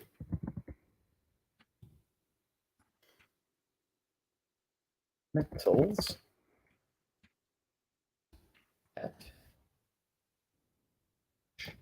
So metal mages have to be just super strong, carrying all that metal around them. Basically speaking. I guess their aura helps them lift it as well. Yeah. You gain the ability to use your aura and absorb, as well as shape metals that you touch or come in contact with you. So what's the difference between metal weld? Oh no, welder is literally you changing the shape. Metal meld is making yourself metal. Transmutation is changing what the metal is. Welder changes the shape. And then we have tinker. Oh, hold on, no.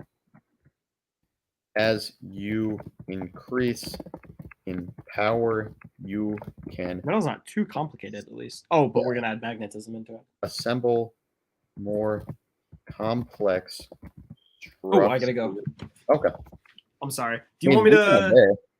Because this is a good stopping point. Okay. We ready to end the stream? Absolutely. Well, got to leave off with our very important